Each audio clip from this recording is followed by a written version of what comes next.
Hi guys, current affairs funda में आप सभी का स्वागत है। मैं हूं आपके साथ अभिषेक शर्मा और आज के इस वीडियो सेशन में हम मार्च फर्स्ट वीक के सभी इंपॉर्टेंट करंट अफेयर्स एक साथ कवर करने वाले हैं। जो भी एस्पिरेंट्स हमारे डेली करंट अफेयर्स नहीं देख पाते हैं वो इस वीडियो के थ्रू अपने मार्च फर्स्ट वीक के सभी करंट अफेयर्स कवर कर सकते हैं। साथ ही गाइस, इस सेशन को शुरू करने से पहले आप सभी को बताना चाहूँगा, यदि आप हमारे daily current affairs PDF, weekly PDF और मंथली पीडीएफ चाहते हैं तो इस वीडियो के फर्स्ट कमेंट में या फिर डिस्क्रिप्शन में दिए गए लिंक पर क्लिक करके पा सकते हैं। साथ ही आप गूगल प्ले स्टोर से करंट अफेयर्स फंडा ऐप को भी इंस्टॉल कर लीजिए, क्योंकि जो भी हमारा करंट अफेयर्स पीडीएफ मटेरियल है ये आपको हमारी करंट अफेयर्स फंडा ऐप पर ही उपलब्ध हो पाएगा। इसके लिए यदि आप हमारा पीडीएफ कोर्स बाय करना चाहते हैं तो कमेंट बॉक्स में आपको लिंक मिल जाएगा या फिर वीडियो के डिस्क्रिप्शन में आपको लिंक मिल जाएगा। कोई भी अगर आपका डाउट हो हमारे पीडीएफ कोर्स से संबंधित तो आप हमें कमेंट बॉक्स में जरूर लिखिएगा। चलिए फिर करते हैं शुरुआत इस वीडियो सेशन की। Who has been appointed chairperson of the securities and exchange board of India. भारतीय प्रतिभूति और विनिमय बोर्ड यानी कि सेबी का अध्यक्ष किसे नियुक्त किया गया है? ऑप्शंस आपके सामने हैं। सही आंसर ऑप्शन सी है, मधाबी पुरी बूच। तो देखिए, गवर्नमेंट ऑफ इंडिया ने मधाबी पुरी बूच इनको securities and exchange board of India का नया चेयरपर्सन नियुक्त किया है और इनकी नियुक्ति अभी 3 साल के लिए की गई है। आपको जानना चाहिए कई तरह के फर्स्ट इनके साथ अब जुड़ गए हैं। ये सेबी की चेयरपर्सन नियुक्त होने वाली फर्स्ट नॉन आईएएस हैं और फर्स्ट पर्सन है जो कि प्राइवेट सेक्टर बैकग्राउंड से हैं। साथ ही फर्स्ट वुमेन है जो कि इस पोजीशन पर पहुंची है, यानी कि सेबी की चीफ की पोजीशन पर पहुंची है। आपको जानना चाहिए, अच्छा, first non IAS SEBI chief हैं 2002 के बाद से।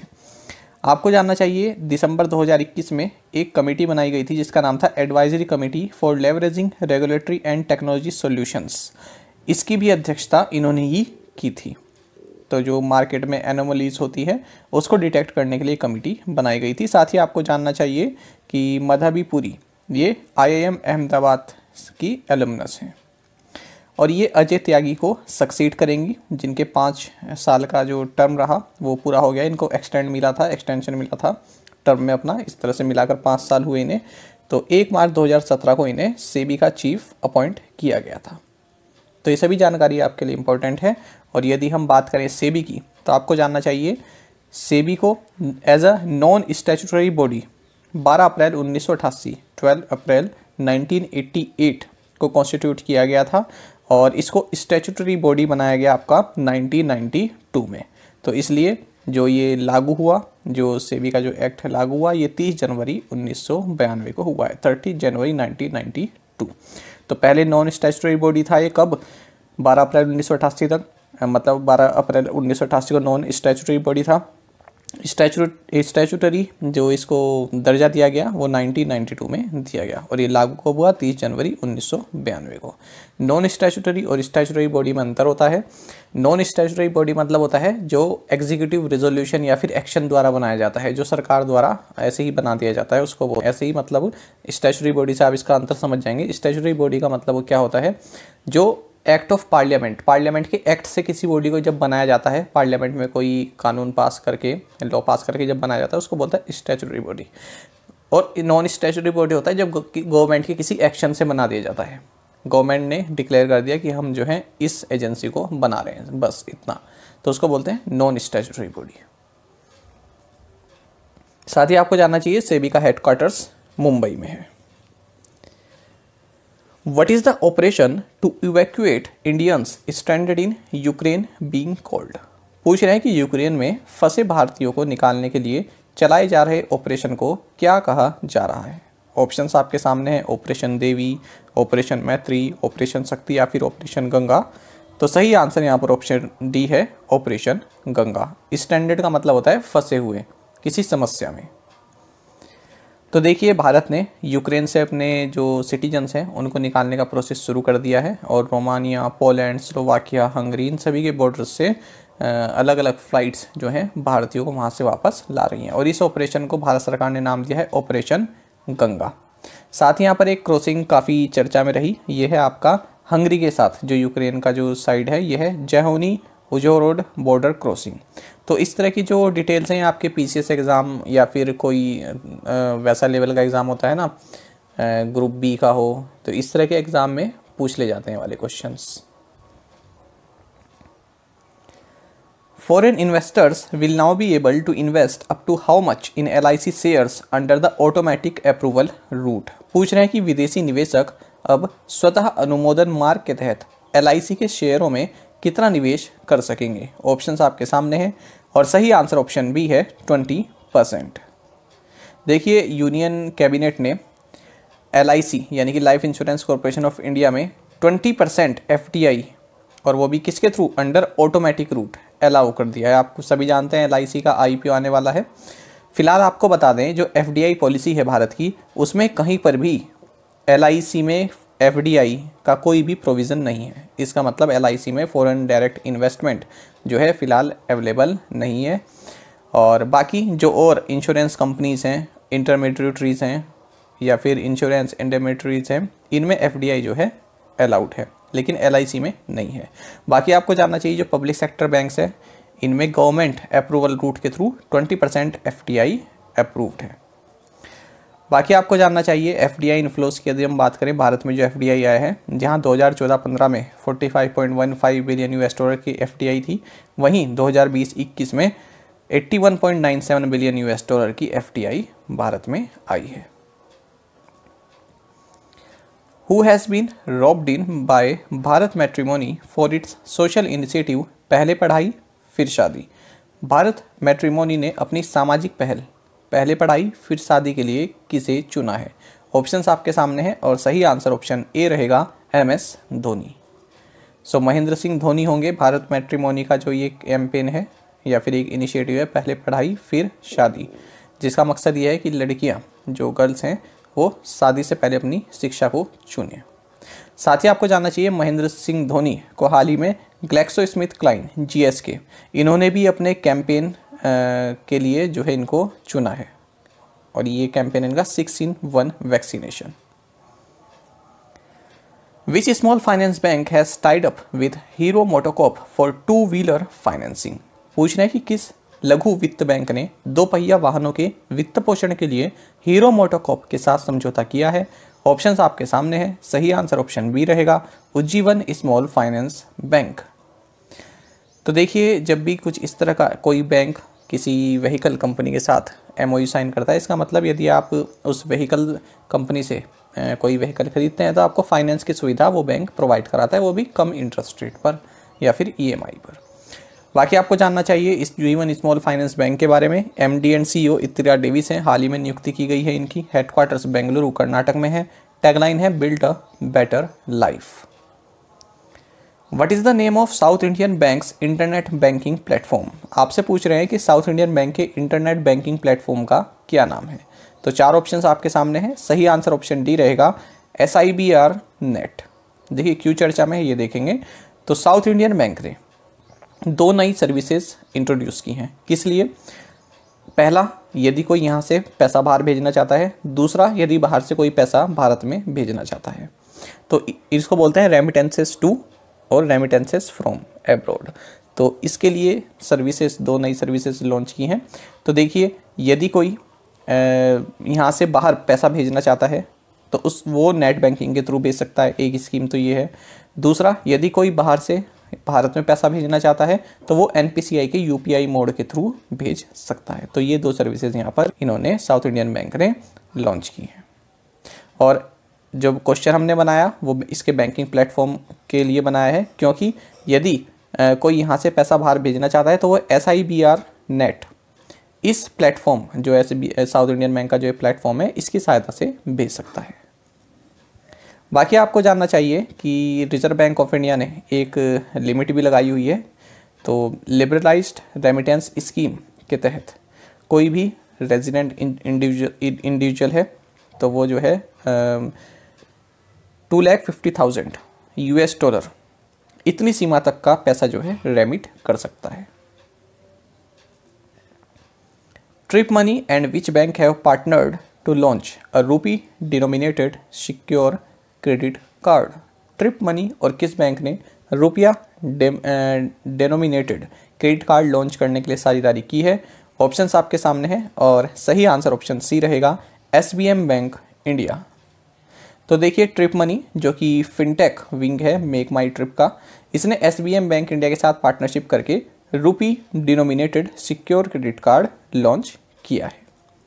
बाकी आपको जानना चाहिए SBM बैंक इंडिया के MD and CEO Siddharth Rath है और हेडक्वार्टर इसका मुंबई महाराष्ट्र में है। मतलब भारत में जो हेडक्वार्टर है वो मुंबई में है, ये कहने का मतलब है।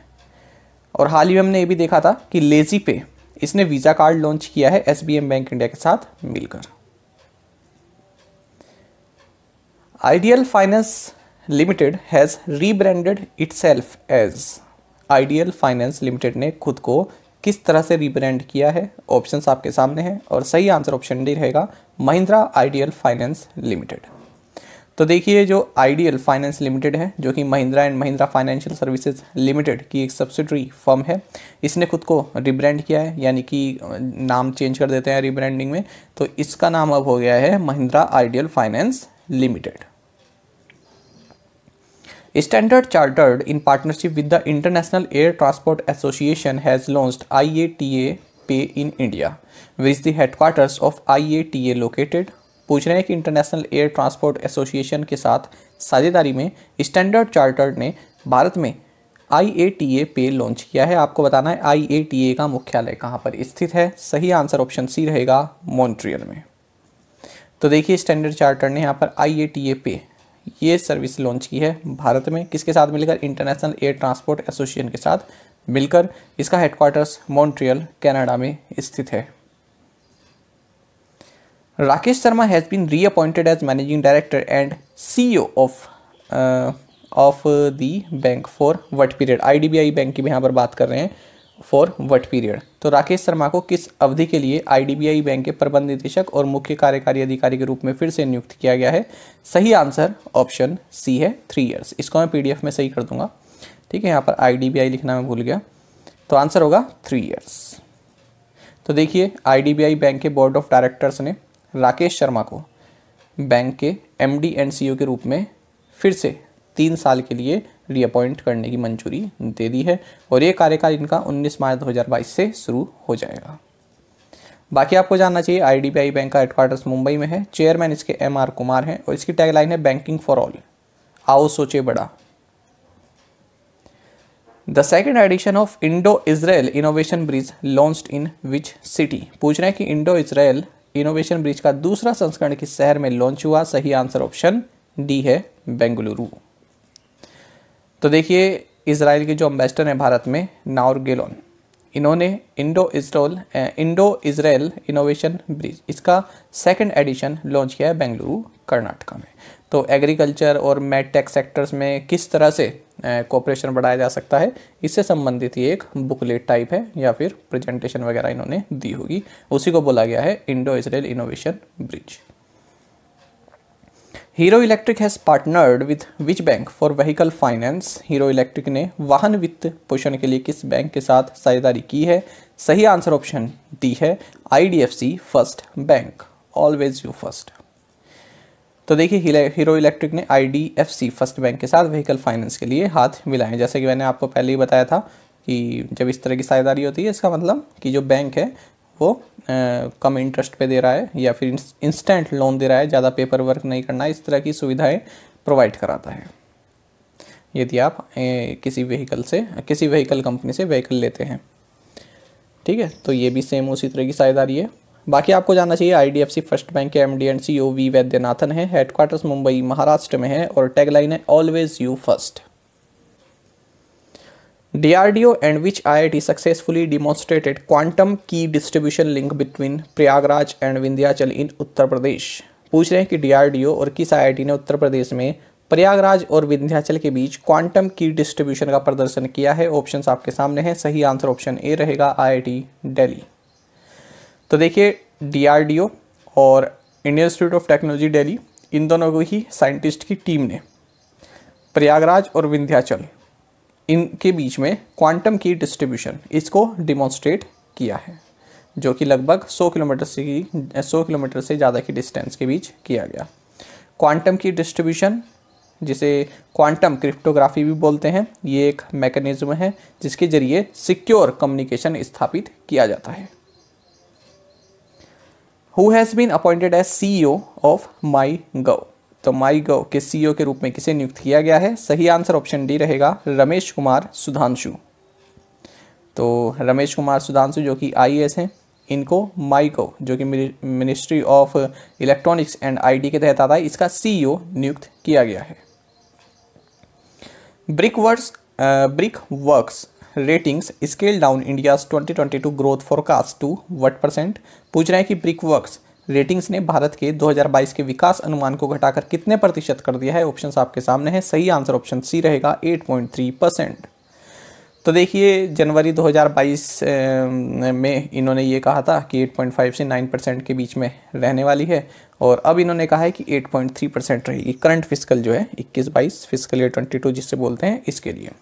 तो किसने कहा है? ब्रिकवर्क्स रेटिंग ने।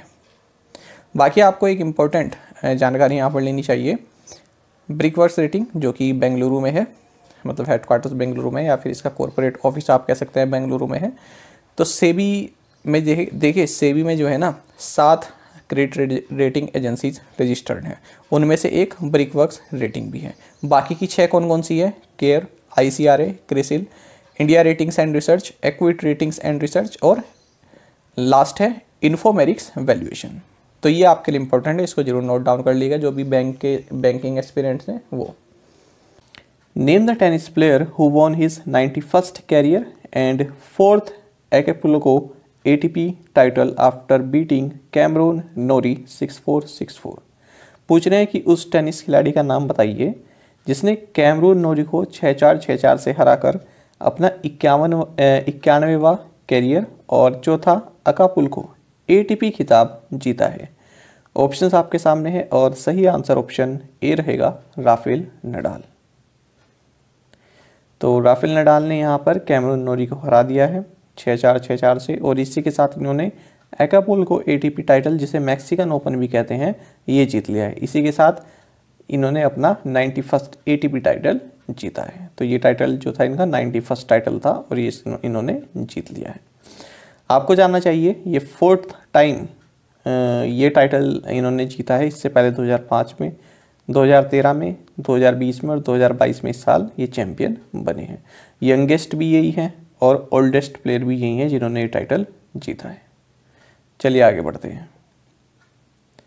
India and which country renewed bilateral swap arrangement of $75 billion US। पूछ रहे हैं कि भारत और किस देश ने 75 बिलियन US की द्विपक्षीय स्वैप व्यवस्था का नवीनीकरण किया है। ऑप्शंस आपके सामने हैं, सही आंसर ऑप्शन सी रहेगा, जापान। तो देखिए इंडिया और जापान ने 75 बिलियन US का अपना बायलैटरल स्वैप एग्रीमेंट इसको फिर से रिन्यू किया है। तो जापान की ओर से बैंक ऑफ जापान जो कि मिनिस्ट्री ऑफ फाइनेंस की तरफ से एक एजेंट के रूप में कार्य करता है, और भारत की ओर से रिजर्व बैंक ऑफ इंडिया, इन दोनों ने ही इसको साइन किया है। आपको जानना चाहिए बायलैटरल स्वैप एग्रीमेंट यानी कि BSA, ये एक 2 वे अरेंजमेंट होता है जहाँ पर कि दोनों ही कंट्री की अथॉरिटीज़ जो हैं वो अपनी लोकल करेंसी जापान की और जो भारतीय करेंसी है, इन दोनों के एक दूसरे से अदला बदली कर सकते हैं डॉलर्स के लिए।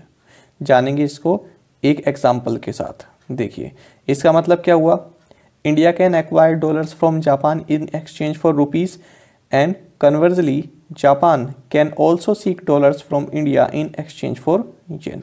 तो देखिए यदि भारत को डॉलर्स की ज़रूरत है तो भारत जापान से डॉलर्स ले सकता है और बदले में उसे रुपीज़ दे सकता है। यदि जापान को डॉलर्स की रिक्वायरमेंट है तो जापान क्या करेगा, भारत से डॉलर ले लेगा और बदले में भारत को येन दे देगा उतनी ही वैल्यू के। तो ये इसका मतलब होता है स्वैप एग्रीमेंट का। India has become only the second country after Nash to move to the T+1 stock settlement mechanism in a phased manner. पूछ रहे हैं कि भारत किस देश के बाद चरणबद्ध तरीके से T+1 स्टॉक सेटलमेंट मैकेनिज्म को अपनाने वाला दूसरा देश बन गया है। ऑप्शंस आपके सामने है और सही आंसर ऑप्शन बी है, चाइना।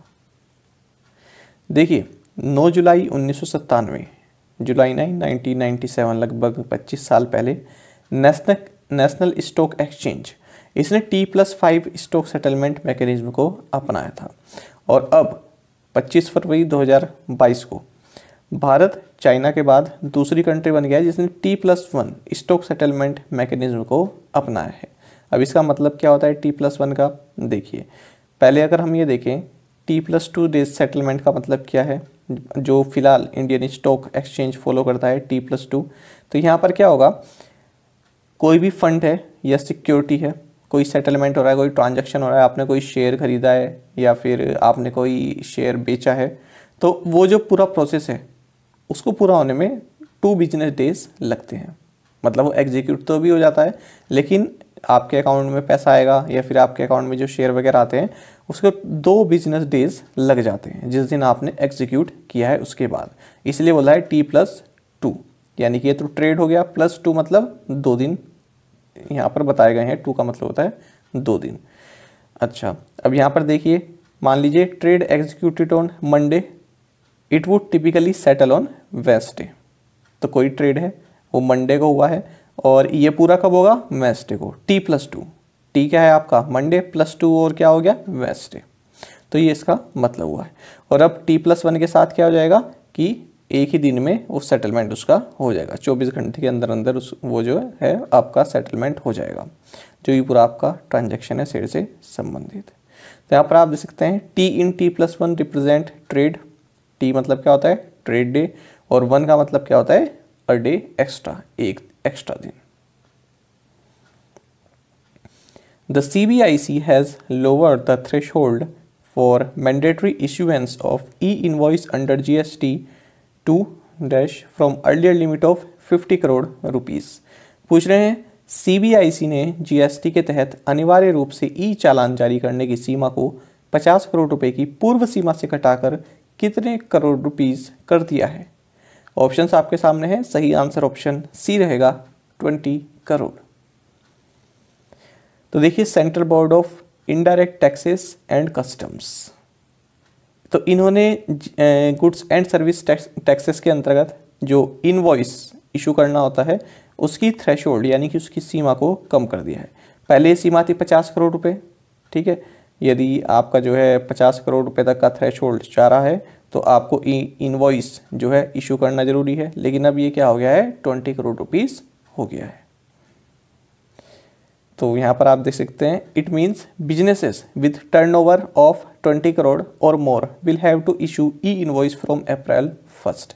यानी कि ऐसे बिजनेसेस जिनका टर्नओवर 20 करोड़ या इससे ज़्यादा का है उन्हें 1 अप्रैल से अब ई इनवॉइस जनरेट करना होगा। और पहले सीमा क्या थी? 50 करोड़ रुपए की। Who has been appointed as the chairman of National Assessment and Accreditation Council (NAAC)? तो राष्ट्रीय मूल्यांकन और प्रत्यायन परिषद के अध्यक्ष के रूप में किसे नियुक्त किया गया है? ऑप्शंस आपके सामने है। सही आंसर ऑप्शन सी रहेगा, भूषण पटवर्धन। तो देखिए, यूनिवर्सिटी ग्रांट्स कमीशन UGC, इन्होंने research scientist professor Bhushan Patwardhan, इनको National Assessment and Accreditation Council NAAC Bengaluru का चेयरमैन नियुक्त किया है। आपको जानना चाहिए जो NAAC है ये एक ऑटोनॉमस बॉडी है अंडर UGC। UGC द्वारा इसको इस्टेब्लिश किया गया है। कब को? 5 सितंबर 1994 को। Name the Indian wushu player who has won a gold medal at a junior tournament held in Moscow.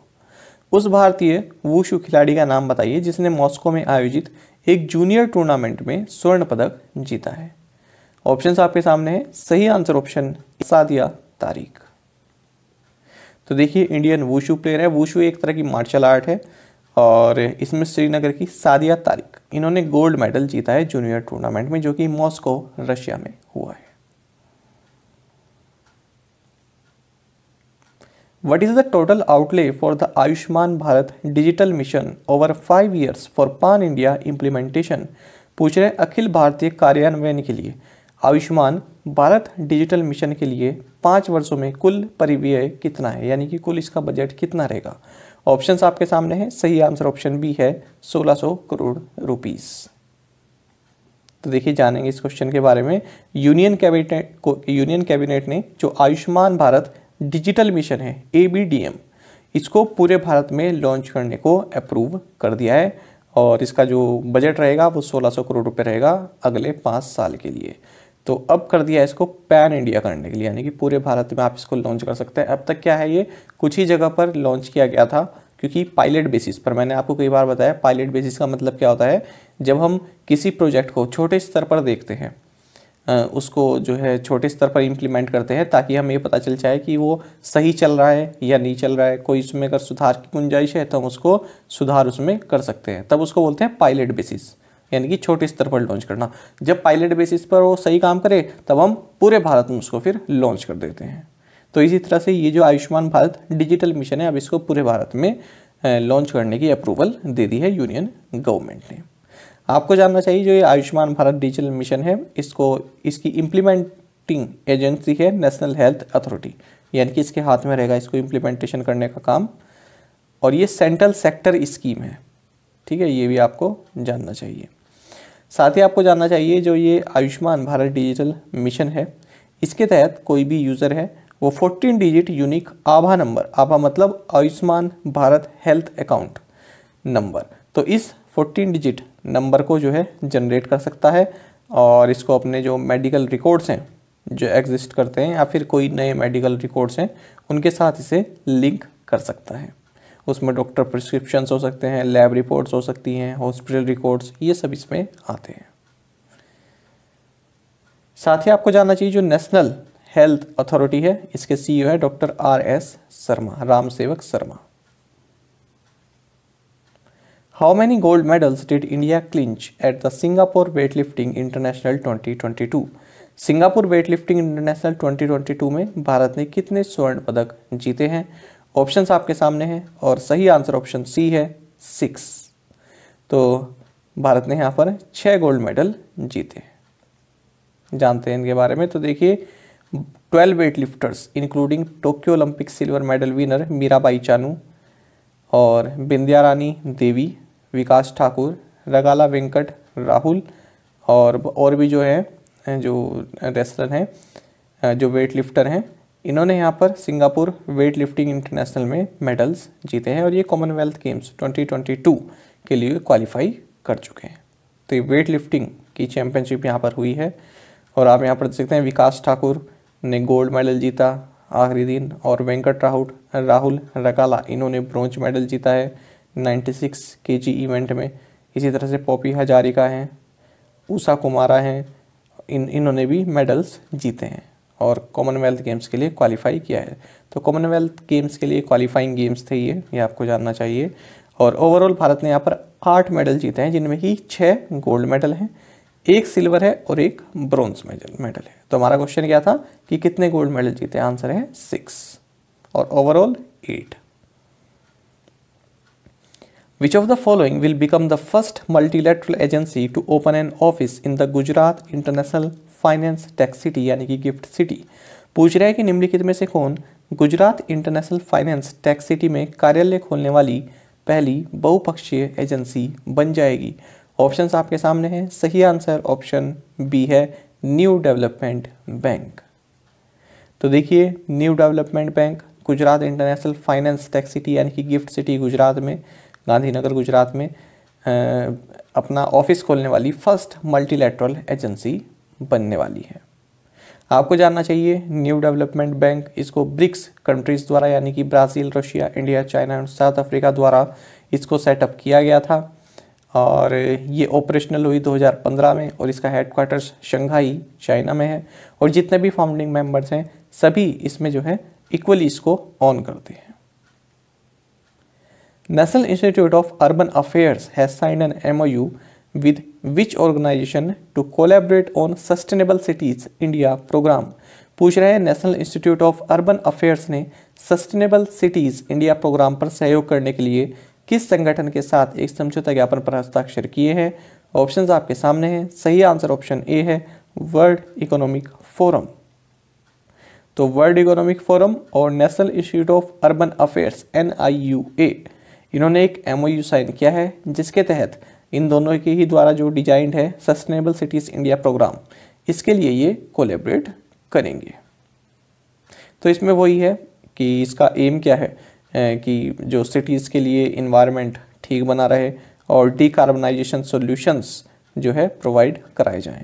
तो इन्वायरमेंट रिलेटेड ये एक प्रोग्राम है। इसमें बस आप याद रखेंगे कि वर्ल्ड इकोनॉमिक फोरम और national Institute of urban affairs इन्होंने एक MOU साइन किया है। बाकी आपको जानना चाहिए इस फोरम में ये जो MOU साइन किया है इसमें वर्ल्ड इकोनॉमिक फोरम का जो सिटी स्प्रिंट प्रोसेस है और tool box of solutions for decarbonisation है इसको अडेप्ट किया जाएगा। Who has become the first Indian woman to win a silver medal in Para Archery World Championship? Para तीरंदाजी विश्व चैंपियनशिप में रजत पदक जीतने वाली पहली भारतीय महिला कौन बनी है? ऑप्शंस आपके सामने हैं। सही आंसर ऑप्शन सी है, पूजा जैतियान। तो देखिए पैरा आर्चर पूजा जैतियान, इन्होंने इतिहास रचा है, लिखा है scripted history by becoming the first Indian to win a silver medal in an individual selection of para world championship. तो पैरा वर्ल्ड चैंपियनशिप में मेडल इंडिविजुअली मेडल जीतने वाली जो है ये पहली महिला बन गई है और ये इवेंट हुआ है आपका दुबई UAE में। रूकी का मतलब होता है जिसे ज़्यादा अभी एक्सपीरियंस ना हो, ठीक है, या फिर जो किसी उसमें नया हो, ठीक है। तो इनको इतना एक्सपीरियंस नहीं है लेकिन फिर भी इन्होंने इतिहास रच दिया है, ठीक है। इन्होंने यहाँ पर सिल्वर मेडल जीत लिया, इसका मतलब होता है रूकी, ये जो लिखा है।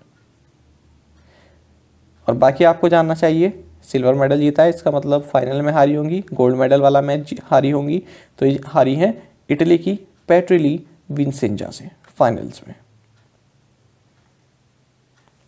As per the NSO, the growth in GDP during 2021-22 is estimated at what percent? NSO के अनुसार 2021-22 के दौरान GDP में कितने प्रतिशत की वृद्धि का अनुमान है? ऑप्शंस आपके सामने हैं। सही आंसर ऑप्शन डी है 8.9%। देखिए जानेंगे इस क्वेश्चन के बारे में। देखिए नेशनल स्टैटिस्टिकल ऑफिस जो कि ministry of statistics and programme implementation के तहत आता है, तो इसने 2021-22 के लिए सेकंड एडवांस एस्टिमेट्स और अक्टूबर से दिसंबर जो आपका थर्ड क्वार्टर है 2021-22 का, इसके लिए क्वार्टरली एस्टिमेट्स ऑफ GDP इसको जो है रिलीज़ किया है, इन आंकड़ों को रिलीज़ किया है। तो इन्होंने बताया है कि जो 2021-22 के लिए रियल GDP या फिर ग्रोस डोमेस्टिक प्रोडक्ट है एट कॉन्स्टेंट प्राइस, ये 147.72 लाख करोड़ जो है एस्टिमेट इनके द्वारा की गई है। और जो GDP ग्रोथ रहेगी 2021-22 के दौरान ये 8.9% रहेगी, जबकि 2020-21 में 6.6% थी। ये तो हुआ रियल GDP यानी कि GDP एट कॉन्स्टेंट प्राइस। यदि हम नॉमिनल GDP बात करें यानी कि GDP एट करंट प्राइस की बात करें हम 2021-22 के लिए, तो वो इन्होंने 236.44 लाख करोड़ रुपीस बताई है और जो ग्रोथ रेट है ये 19.4% रहेगी। Zero discrimination day is observe on which day? शून्य भेदभाव दिवस किस दिन मनाया जाता है? ऑप्शंस आपके सामने हैं। सही आंसर ऑप्शन ए है मार्च 1। तो 1 मार्च को शून्य भेदभाव दिवस मनाया जाता है यानी कि जीरो डिस्क्रिमिनेशन डे हर साल मनाया जाता है। और सबसे पहले इसको 1 मार्च 2014 को सेलिब्रेट किया गया था और इसे लॉन्च किया गया था United Nations programme on HIV and AIDS यानी कि UNAIDS के एग्जीक्यूटिव डायरेक्टर मिशेल CDB के द्वारा। साथ ही आपको जानना चाहिए इस बार 2022 में इसका थीम है remove laws that harm, create laws that empower.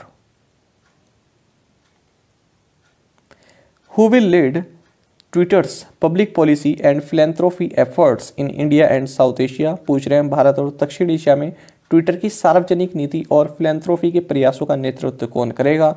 Options आपके सामने हैं। सही आंसर ऑप्शन डी है। तो देखिए Samiran Gupta will lead microblogging platform Twitter's public policy and philanthropy efforts in India and South Africa. Who has been appointed as the next ambassador of India to the Principality of Liechtenstein? तो पूछ रहे हैं कि लिechtenstein में भारत के अगले राजदूत के रूप में किसे नियुक्त किया गया है? ऑप्शंस आपके सामने हैं और सही आंसर ऑप्शन सी है संजय भट्टाचार्य। तो देखिए संजय भट्टाचार्य ये प्रिंसिपैलिटी ऑफ लिechtenstein इसमें भारत के एम्बेसडर नियुक्त किए गए हैं। आपको जानना चाहिए लोकेशन आप देख सकते हैं लिechtenstein की, ये लिechtenstein है, ये स्विट्ज़रलैंड है और ये है ऑस्ट्रिया। तो स्विट्ज़रलैंड और ऑस्ट्रेलिया के बीच में ये एक 25 किलोमीटर लंबा जर्मन एरिया है जो कि है प्रिंसिपैलिटी ऑफ लिechtenstein। और इसकी अगर आपको बात करें तो कैपिटल इसकी वादुस है और करेंसी यहाँ की Swiss franc. What is the theme for world wild life day observe on March 3? 3 मार्च को मनाए जाने वाले विश्व वन्यजीव दिवस का विषय क्या है, इसका थीम क्या है? ऑप्शंस आपके सामने हैं और सही आंसर ऑप्शन डी रहेगा, रिकवरिंग की स्पीसीज फॉर इकोसिस्टम रिस्टोरेशन। देखिए, आपको जानना चाहिए यूनाइटेड नेशन जनरल असेंबली ने 20 दिसंबर 2013 को अपने 68वें सेशन में ये डिसाइड किया कि 3 मार्च को वर्ल्ड वाइल्ड लाइफ डे मनाया जाएगा। आपको बता दें, वर्ल्ड वाइल्ड लाइफ डे मनाने का जो आइडिया है ये थाईलैंड द्वारा प्रपोज किया गया था। आपको जानना चाहिए इस साल 2022 में इसका थीम रहेगा रिकवरिंग की species for ecosystem restoration. Which country is the venue of 31st Southeast Asian Games? 31वें दक्षिण पूर्व एशियाई खेलों का आयोजन स्थल कौन सा देश है? ऑप्शंस आपके सामने हैं और सही आंसर ऑप्शन ए है, वियतनाम। तो देखिए, पहले आपको ये जानना चाहिए कि साउथ ईस्ट एशियन गेम्स का ये कौन सा एडिशन है। ये 31st एडिशन है और ये 12 मई से 23 मई के बीच में वियतनाम में खेले जाएंगे। 2003 के बाद से ये दूसरी बार है जब वियतनाम इन साउथ ईस्ट एशियन गेम्स को होस्ट कर रहा है। आपको जानना चाहिए वियतनाम की जो कैपिटल है हनोई, ये मेन वेन्यू रहने वाला है। इस बार जो ये साउथ ईस्ट एशियन गेम्स है इसका मोटो रहेगा for a stronger south east Asia और इसका मास्कोट या फिर शुभांकर रहेगा साउला, जो कि साउला से इंस्पायर्ड है। साउला क्या है? एक रेयर मैमल है जो कि सेंट्रल वियतनाम में पाया जाता है। साथ ही आपको जानना चाहिए 2023 के जो साउथ ईस्ट एशियन गेम्स होंगे ये फ्नोम पेन कंबोडिया में खेले जाएंगे। आपको ये भी जानना चाहिए कि साउथ ईस्ट एशियन गेम्स ये हर 2 साल में खेले जाते हैं, 2 साल में एक बार खेले जाते हैं। तो देखिए, जो ये गेम है ना 2000 जो अब ये 12 से 23 में खेले जाएंगे, तो ये 2022 में खेले जा रहे हैं। तो पहले ये जो है 2021 में खेले जाने थे, क्योंकि शेड्यूल तो वही बैठ रहा है हर 2 साल में जब खेलने हैं। जब यहाँ पर 2023 है तो ये 2021 में होने चाहिए थे, लेकिन कोरोना के कारण इनको फिर अब इस साल खेला जा रहा है, वरना ये नवंबर से दिसंबर 2021 में प्रस्तावित थे। चलिए आगे बढ़ते हैं। Which bank has tied up with Mahagram to roll out the bank Sakhi project in Odisha? पूछ रहे हैं कि ओडिशा में बैंक सखी परियोजना शुरू करने के लिए किस बैंक ने महाग्राम के साथ समझौता किया है? ऑप्शंस आपके सामने हैं, सही आंसर ऑप्शन सी रहने वाला है, बैंक ऑफ महाराष्ट्र। तो बैंक ऑफ महाराष्ट्र ने फिनटेक कंपनी है महाग्राम, इसके साथ सहयोग से ओडिशा में बैंक सखी प्रोजेक्ट को लॉन्च किया है। तो बैंक सखी प्रोजेक्ट का उद्देश्य यही है कि जो महिलाएं हैं यहाँ पर उनको फिनटेक से जो है जोड़ा जाए, फिनटेक सेक्टर से जोड़ा जाए और उनमें जो है एंटरप्रेन्योरशिप की एक भावना पैदा की जाए। बाकी आपको जानना चाहिए बैंक ऑफ महाराष्ट्र के MD and CEO AS Rajiv हैं, हेडक्वार्टर्स इस बैंक का पुणे में है। इसकी टैगलाइन है one family one bank. Who is the first Indian to get Boltzmann medal? पूछ रहे हैं कि बोल्ट्जमैन पदक पाने वाले पहले भारतीय कौन बने हैं? सही आंसर ऑप्शन ए है, दीपक धर। तो देखिए, Boltzmann medal for the year 2022 ये दिया गया है प्रोफेसर दीपक धार को, जो कि Indian Institute of science education and research Pune IISER Pune यहाँ से हैं। आपको जानना चाहिए ये अवार्ड जो प्रोफेसर धार हैं इनको स्टैटिस्टिकल फिजिक्स में कंट्रीब्यूशन के लिए मिला है और ये अवार्ड इनके साथ साथ जॉन हॉपफील्ड को भी मिला है, अमेरिकन साइंटिस्ट हैं, तो इनके साथ इस अवार्ड को ये शेयर करेंगे। आपको जानना चाहिए जो अवार्ड है ये हर 3 साल में दिया जाता है, किसके द्वारा? जो international union of pure and applied physics है, इसके कमीशन ऑन स्टैटिस्टिकल फिजिक्स इस विंग के द्वारा। Name the world's largest cargo aircraft that was destroyed during Russia's attack on Ukraine. पूछ रहे हैं दुनिया के सबसे बड़े मालवाहक विमान का नाम बताइए जो यूक्रेन पर रूस के हमले के दौरान नष्ट हो गया है। ऑप्शंस आपके सामने हैं और सही आंसर ऑप्शन सी है, एंटोनोव N225 मरिया। तो जानेंगे इसके बारे में। देखिए, वर्ल्ड का लार्जेस्ट कार्गो एयरक्राफ्ट जिसका नाम एंटोनोव AN या N225 है, ये डिस्ट्रॉय हो गया है क्योंकि जब रशिया ने यूक्रेन के होस्टोमेल या गोस्टोमेल एयरपोर्ट, इस एयरपोर्ट बेस पर जब स्ट्राइक की, तब ये वर्ल्ड का लार्जेस्ट कार्गो एयरक्राफ्ट वहाँ पर डिस्ट्रॉय हो गया है। आपको बता दें, पहले इसको कोसैक नाम से जाना जाता था, जो कि नाटो का ऑपरेटिंग कोड था इस विमान के लिए, और उसके बाद फिर इसको मरिया नाम दे दिया गया, यानी कि द ड्रीम, इस नाम से इसे जाना जाने लगा। वैसे इसका नाम क्या है? Antonov N225। आपको बता दें, एंटोनोव कंपनी जो कि यूक्रेन की कैपिटल कीव में स्थित है, इसके द्वारा इसको बनाया गया था, और 6 इंजन 84 मीटर लॉन्ग और 32 व्हील लैंडिंग गियर इसमें शामिल थे। पहली फ्लाइट इसने 21 दिसंबर 1988 को भरी थी। आपको जानना चाहिए, ये इंडिया में भी आया था। पहली फ्लाइट इसने मई 2016 में ये लैंड किया था हैदराबाद के शमशाबाद एयरपोर्ट पर। Which ministry organised industry connect 2022 industry and academia synergy seminar in association with CIPET and FICCI? पूछ रहे हैं कि CIPET और फिक्की के सहयोग से किस मंत्रालय ने industry connect 2022 industry and academia synergy seminar का आयोजन किया है। सही आंसर ऑप्शन सी रहेगा, Ministry of chemicals and Fertilisers. तो Ministry of Chemical and Fertilisers ने CIPET और फिक्की के साथ मिलकर ये जो समिट है industry connect 2022 industry and academia synergy, इसको ऑर्गेनाइज किया है। आपको जानना चाहिए, मानसुख मांडविया ये Minister of Chemical and Fertilisers हैं, और जो ये इंस्टीट्यूट है CIPET, ये आपका चेन्नई तमिलनाडु में इसका हेडक्वार्टर्स है या फिर लोकेटेड है। Which edition of DST CII India Singapore technology summit held recently? पूछ रहे हैं कि हाल ही में DST CII भारत सिंगापुर प्रौद्योगिकी शिखर सम्मेलन का कौन सा संस्करण आयोजित किया गया? ऑप्शंस आपके सामने हैं। सही आंसर ऑप्शन सी रहेगा, 28th। तो यहाँ पर आप देख सकते हैं 28th एडिशन ये रहा है, और building economies for the future ये इसकी थीम रही है, जानेंगे। तो 28th एडिशन ये रहा है, और जो डॉक्टर जितेंद्र सिंह हैं, ये सारे जो हैं आप देख सकते हैं, ये सभी कार्यभार इनके पास हैं, इनको आप पढ़ लीजिएगा। डॉक्टर जितेंद्र सिंह के पास कौन कौन से किस किस डिपार्टमेंट के प्रभारी हैं ये। तो ये DST CII टेक्नोलॉजी समिट 2022 इनके द्वारा इनोग्रेट किया है। तो Department of Science and Technology और Confederation of Indian Industry CII इनके द्वारा इसको ऑर्गेनाइज किया गया, और सिंगापुर इसमें पार्टनर कंट्री इस साल रहा है। थीम क्या है? Building economies for the future. Which company has commissioned India's first smart managed EV charging station इन दिल्ली? पूछ रहे हैं कि किस कंपनी ने दिल्ली में भारत का पहला smart managed electric vehicle charging station चालू किया है? ऑप्शंस आपके सामने हैं। सही आंसर ऑप्शन डी रहेगा, BSES यमुना पार। तो BSES यमुना पार लिमिटेड, जो कि रिलायंस इंफ्रास्ट्रक्चर की सब्सिडरी है, इसने इंडिया का first smart managed EV charging station Delhi में इनोग्रेट किया है या फिर कमीशन किया है। The 19th edition of India-US Military Cooperation Group meeting was held in which city? पूछ रहे हैं भारत अमेरिका सैन्य सहयोग समूह की बैठक का 19वां संस्करण किस शहर में आयोजित किया गया? ऑप्शंस आपके सामने हैं। सही आंसर ऑप्शन ए रहेगा, आगरा। तो 19th एडिशन ये रहा है India US military cooperation group का, और आगरा उत्तर प्रदेश में ये मीटिंग हुई है। इसको को चेयर किया है भारत की ओर से एयर मार्शल BR कृष्णा ने, और US की ओर से स्टीफन डी सकलिंका ने।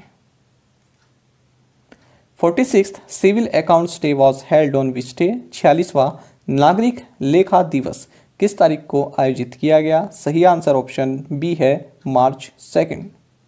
तो देखिए 2 मार्च 2022 को 46th सिविल अकाउंट्स डे मनाया गया है, और इसी अवसर पर union minister for finance and corporate affairs Nirmala Sitharaman, इन्होंने इलेक्ट्रॉनिक बिल्ड प्रोसेसिंग सिस्टम इसको लॉन्च किया है। World civil defence day was observe on which day? तो विश्व नागरिक सुरक्षा दिवस किस दिन मनाया गया? सही आंसर ऑप्शन ए है, मार्च 1। तो हर साल 1 मार्च को वर्ल्ड सिविल डिफेंस डे मनाया जाता है 1990 के बाद से, और इसका इस बार 2022 में थीम रहा है civil defence and management of displaced populations in face of disasters and crisis, role of volunteers and the fight against pandemics. इसके आपको 2-3 थीम मिल जाएंगे अलग, सब ने कुछ अलग अलग थीम रखे हैं, लेकिन ये थीम आप मानकर चलिए यही थीम है। अच्छा, जो संसद टीवी है, गवर्नमेंट ऑफ इंडिया का जो संसद टीवी है, उसकी अगर हम बात करें तो उन्होंने यूट्यूब पर डाला था इस पर पूरा एक एपिसोड। उन्होंने ये थीम बताया हुआ था, civil defence and the first aider in every home. तो मेरे हिसाब से तो 2021 का थीम है। उन्होंने इस बार 2022 में भी यही थीम बता दिया है, नागरिक सुरक्षा और हर घर में प्राथमिक उपचार।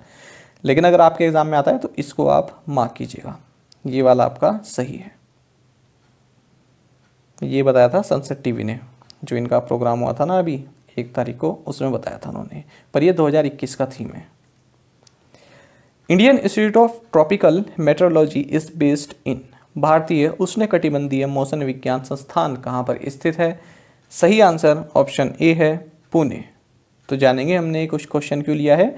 तो डॉक्टर जितेंद्र सिंह, जिनका पहले भी जिक्र किया गया आपके साथ, इन्होंने इंटरनेशनल मॉनसून्स प्रोजेक्ट ऑफिस इसको लॉन्च किया है, और ये जो ऑफिस है ये कहाँ पर लोकेटेड रहेगा? ये Indian Institute of tropical metrology IITM Pune, जो कि मिनिस्ट्री ऑफ अर्थ साइंसेस के अंतर्गत आता है, यहाँ पर ये लोकेट रहेगा। Who is the author of the book titled the millennial yogi? The millennial yogi नामक पुस्तक के लेखक कौन है? सही आंसर ऑप्शन डी है, दीपम चटर्जी। तो दीपम चटर्जी ने बुक लिखी है मिलेनियल योगी। आप इसकी स्पेलिंग जरूर याद रखिएगा, मिलेनियल की स्पेलिंग क्या होती है, क्योंकि जब SSC के एग्ज़ाम में या फिर आपके स्टेट लेवल का कोई एग्ज़ाम होता है और उसमें यदि इंग्लिश आती है, इंग्लिश सेक्शन में जो स्पेलिंग मिस्टेक आती हैं, उसमें ये क्वेश्चन बहुत बार देखा गया है, अलग अलग एग्जाम में पूछा गया है। किरण की जो इंग्लिश की जो बुक आती है SSC वाली प्रीवियस ईयर्स, और उनमें देखना, उसमें भी कई बार आपको मिल जाएगा। तो यहाँ पर थोड़ा ना चेंज कर देते हैं, कभी सिंगल N कर देते हैं, कभी सिंगल L कर देते हैं, कभी यहाँ पर IEL कर देते हैं। तो इस तरह से छेड़खानी हो जाती है इस शब्द में, और यहीं पर जो है एस्पिरेंट फंस जाते हैं। तो ये स्पेलिंग आप जरूर याद रखिएगा, क्या स्पेलिंग है इसकी। तो जो भी व्यक्ति अपनी लाइफ का मीनिंग और पर्पस जानना चाहता है, उसके लिए उन्होंने बुक लिखी है जिसका नाम है the millennial yogi. The world faces global warming of dash degree centigrade over the next 2 decades according to a report by Intergovernmental Panel on Climate Change। तो देखिए, पूछना है कि intergovernmental panel on climate change की एक रिपोर्ट के अनुसार अगले 2 दशकों में दुनिया कितने डिग्री सेंटीग्रेड के ग्लोबल वार्मिंग का सामना करेगी? सही आंसर ऑप्शन डी है, 1.5। तो देखिए, यहाँ पर इन्होंने जो है आपका जो intergovernmental panel on climate change है, इसने अपने 6th assessment report on impacts adaptation and vulnerability, तो इस रिपोर्ट में ये कहा है कि अगले 2 दशक में जो विश्व है ये 1.5 डिग्री सेंटीग्रेड की ग्लोबल वार्मिंग को जो है फेस कर सकती है। आपको बता दें 3.5 बिलियन पीपल, यानी कि ग्लोबल पॉपुलेशन का 45%, ये जो है highly vulnerable to climate change, इस तरह के इस तरह के एटमॉस्फेयर में रह रहे हैं जो कि काफ़ी वल्नरेबल है क्लाइमेट चेंज को लेकर। और साथ ही उन्होंने ये बताया कि आसाम, मेघालय, त्रिपुरा, वेस्ट बंगाल, बिहार, झारखंड, उड़ीसा, छत्तीसगढ़, उत्तर प्रदेश, हरियाणा और पंजाब, ये मोस्ट सेवरली अफेक्टेड जो हैं स्टेट्स हैं। यदि इसी तरह से एमिशन जो है बढ़ता चला गया तो ये मोस्ट सेवरली अफेक्टेड राज्य रहने वाले हैं।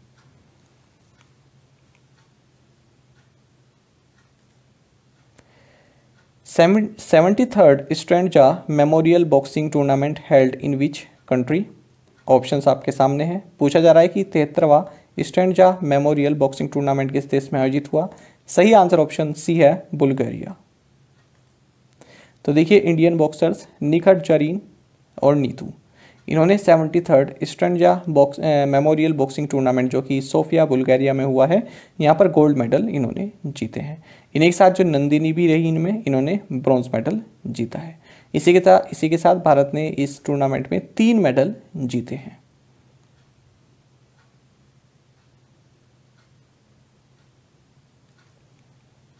बुल्गारिया की हम बात करें तो कैपिटल सोफिया है और करेंसी है बुल्गारियन लेव।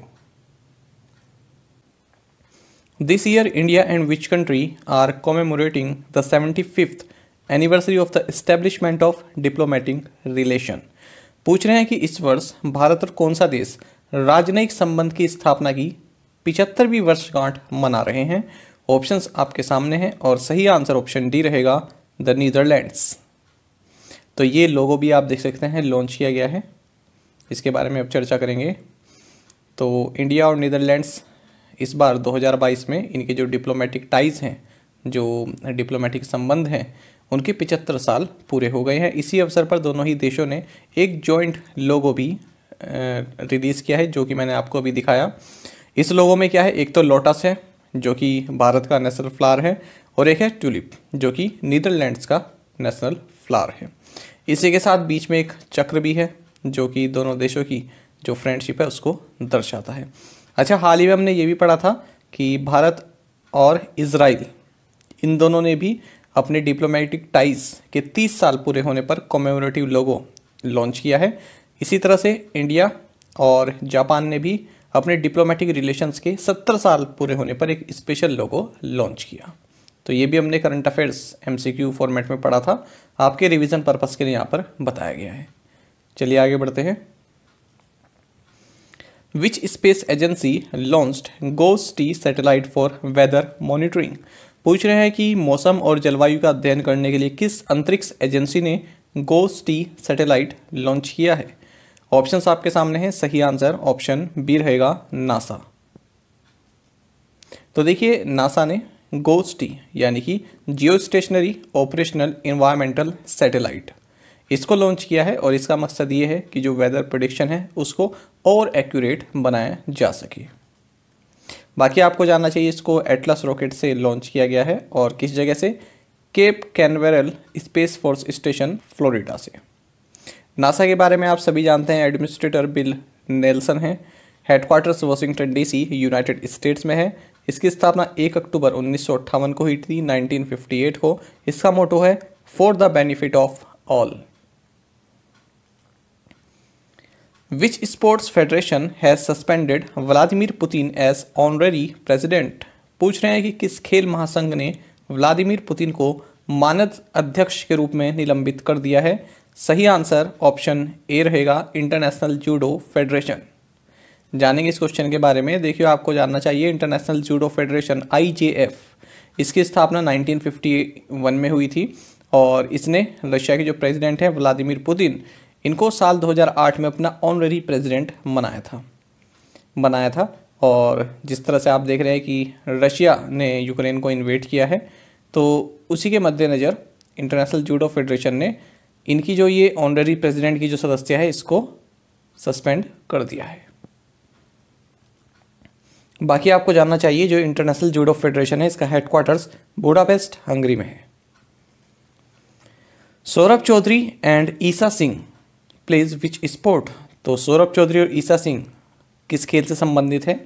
ऑप्शंस आपके सामने हैं, सही आंसर ऑप्शन सी रहेगा, शूटिंग। तो देखिए, इंडियन शूटर्स हैं सौरभ चौधरी। इन्होंने इस साल का जो फर्स्ट ISSF वर्ल्ड कप जो कायरो इजिप्ट में हुआ है, यह चल रहा है, यहाँ पर गोल्ड मेडल जीता है मेंस के 10 मीटर एयर पिस्टल इवेंट में। और अगर हम वीमेंस कैटेगरी बात करें तो भारत की ईसा सिंह, इन्होंने यहाँ पर सिल्वर मेडल जीता है, तो इसलिए ये चर्चा में रहे।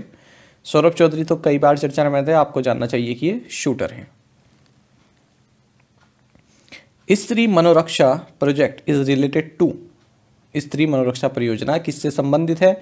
ऑप्शन है आपके सामने, स्कॉलरशिप, मेंटल हेल्थ, एंटरप्रेन्योर या फिर सैनिटरी नैपकिन्स। सही आंसर ऑप्शन बी है, मेंटल हेल्थ। जानेंगे इस बारे में। देखिए, आपको ये जानना चाहिए, 1 से 8 मार्च के बीच में ministry of women and child development ये इंटरनेशनल वीमेंस डे वीक मना रही है।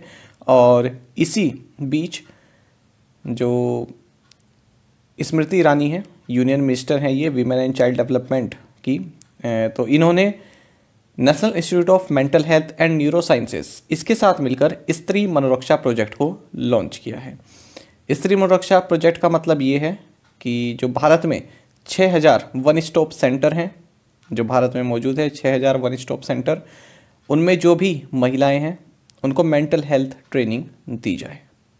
वन स्टॉप सेंटर के बारे में आपको जानना चाहिए। One stop centre government of India द्वारा स्थापित वे केंद्र हैं जहां पर कोई महिला वो किसी भी तरह का वायलेंस या फिर हैरासमेंट यदि वो सहती है, यदि उसके साथ होता है, तो वो उसको वन स्टॉप सेंटर पर जाकर अपनी कंप्लेन कर सकती है। वहाँ पर उसको लीगली और साइकोलॉजिकली और मेडिकली सभी तरह की सुविधाएं उसको प्रोवाइड कराई जाती हैं। सभी तरह का सपोर्ट उस महिला को प्रोवाइड कराया जाता है, चाहे वो प्राइवेट स्पेस में हो या फिर गवर्नमेंट स्पेस में।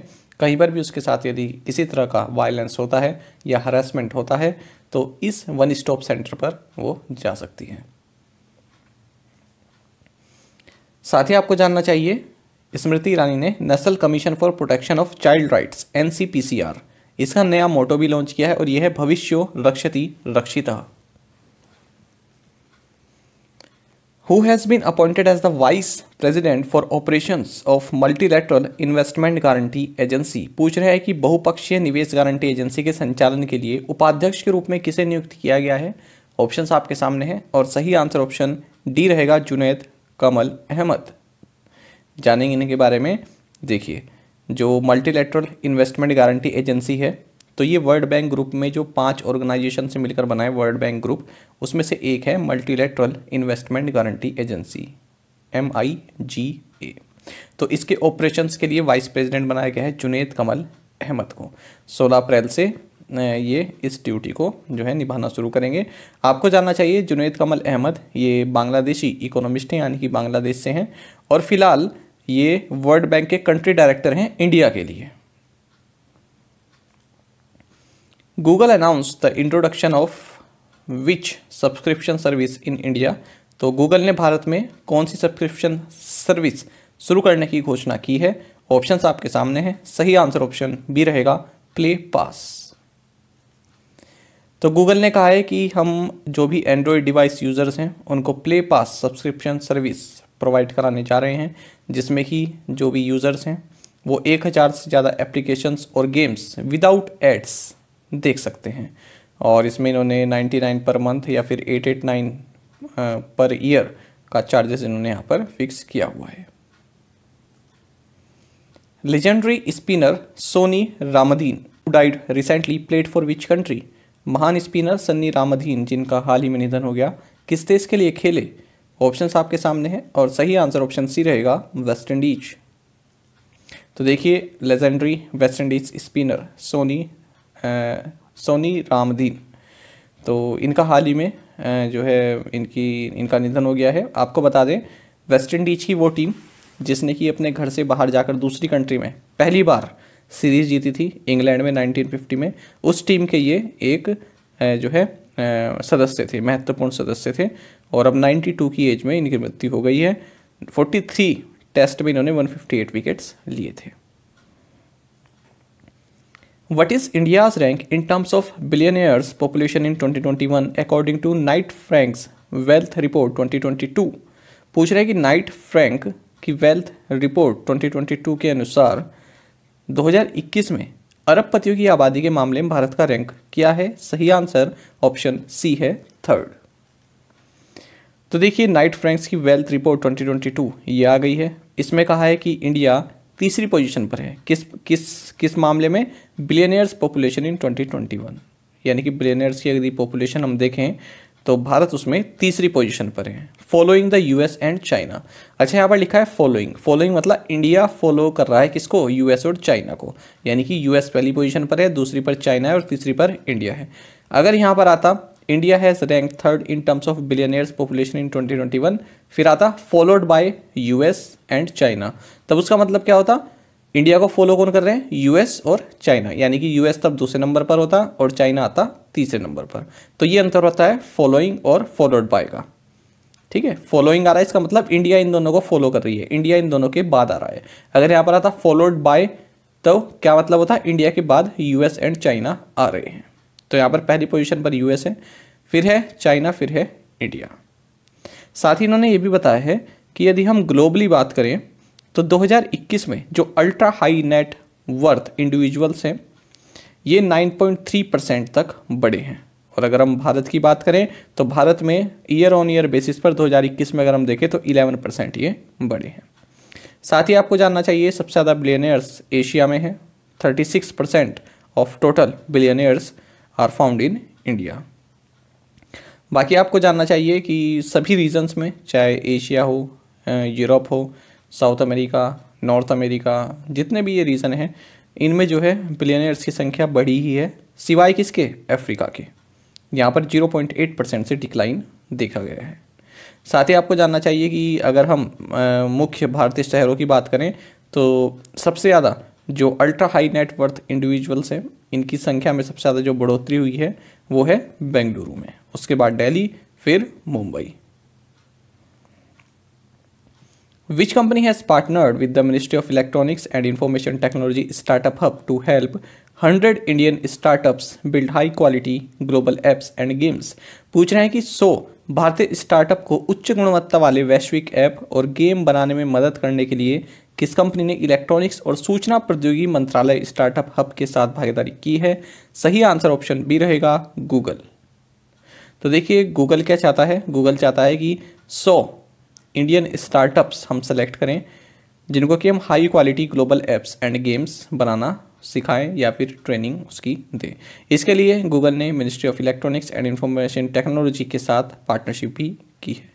तो इस पूरे कोर्स को, इस प्रोजेक्ट को नाम दिया इसने app scale academy class of 2022। तो जो भी स्टार्टअप्स हैं उनको ये ट्रेन करेगा यूएक्स डिज़ाइन में, business model of monetisation strategies, international expansion, best practices, data safety, इन सभी थीम्स में जो गूगल है ये इन जो स्टार्टअप्स हैं इनको ट्रेन करेगा। Union minister of state for education Annapurna Devi presented national ICT awards to how many teachers across the country? केंद्रीय शिक्षा राज्य मंत्री अन्नपूर्णा देवी ने देश भर में कितने शिक्षकों को राष्ट्रीय आईसीटी पुरस्कार प्रदान किए हैं? सही आंसर ऑप्शन सी है, 49। तो एक तो आपको ये जानना चाहिए अन्नपूर्णा देवी कौन है, union minister of state for education है। इन्होंने पूरे देश के 49 टीचर्स को नेशनल आईसीटी अवार्ड्स प्रेजेंट किए हैं। आपको जानना चाहिए इन्होंने कई सारे प्रोग्राम भी बताए हैं जिससे कि जो एजुकेशन सेक्टर जो है उसमें जो है काफ़ी मतलब प्रयास किए गए हैं उसको और उसमें गुणवत्ता लाने के लिए।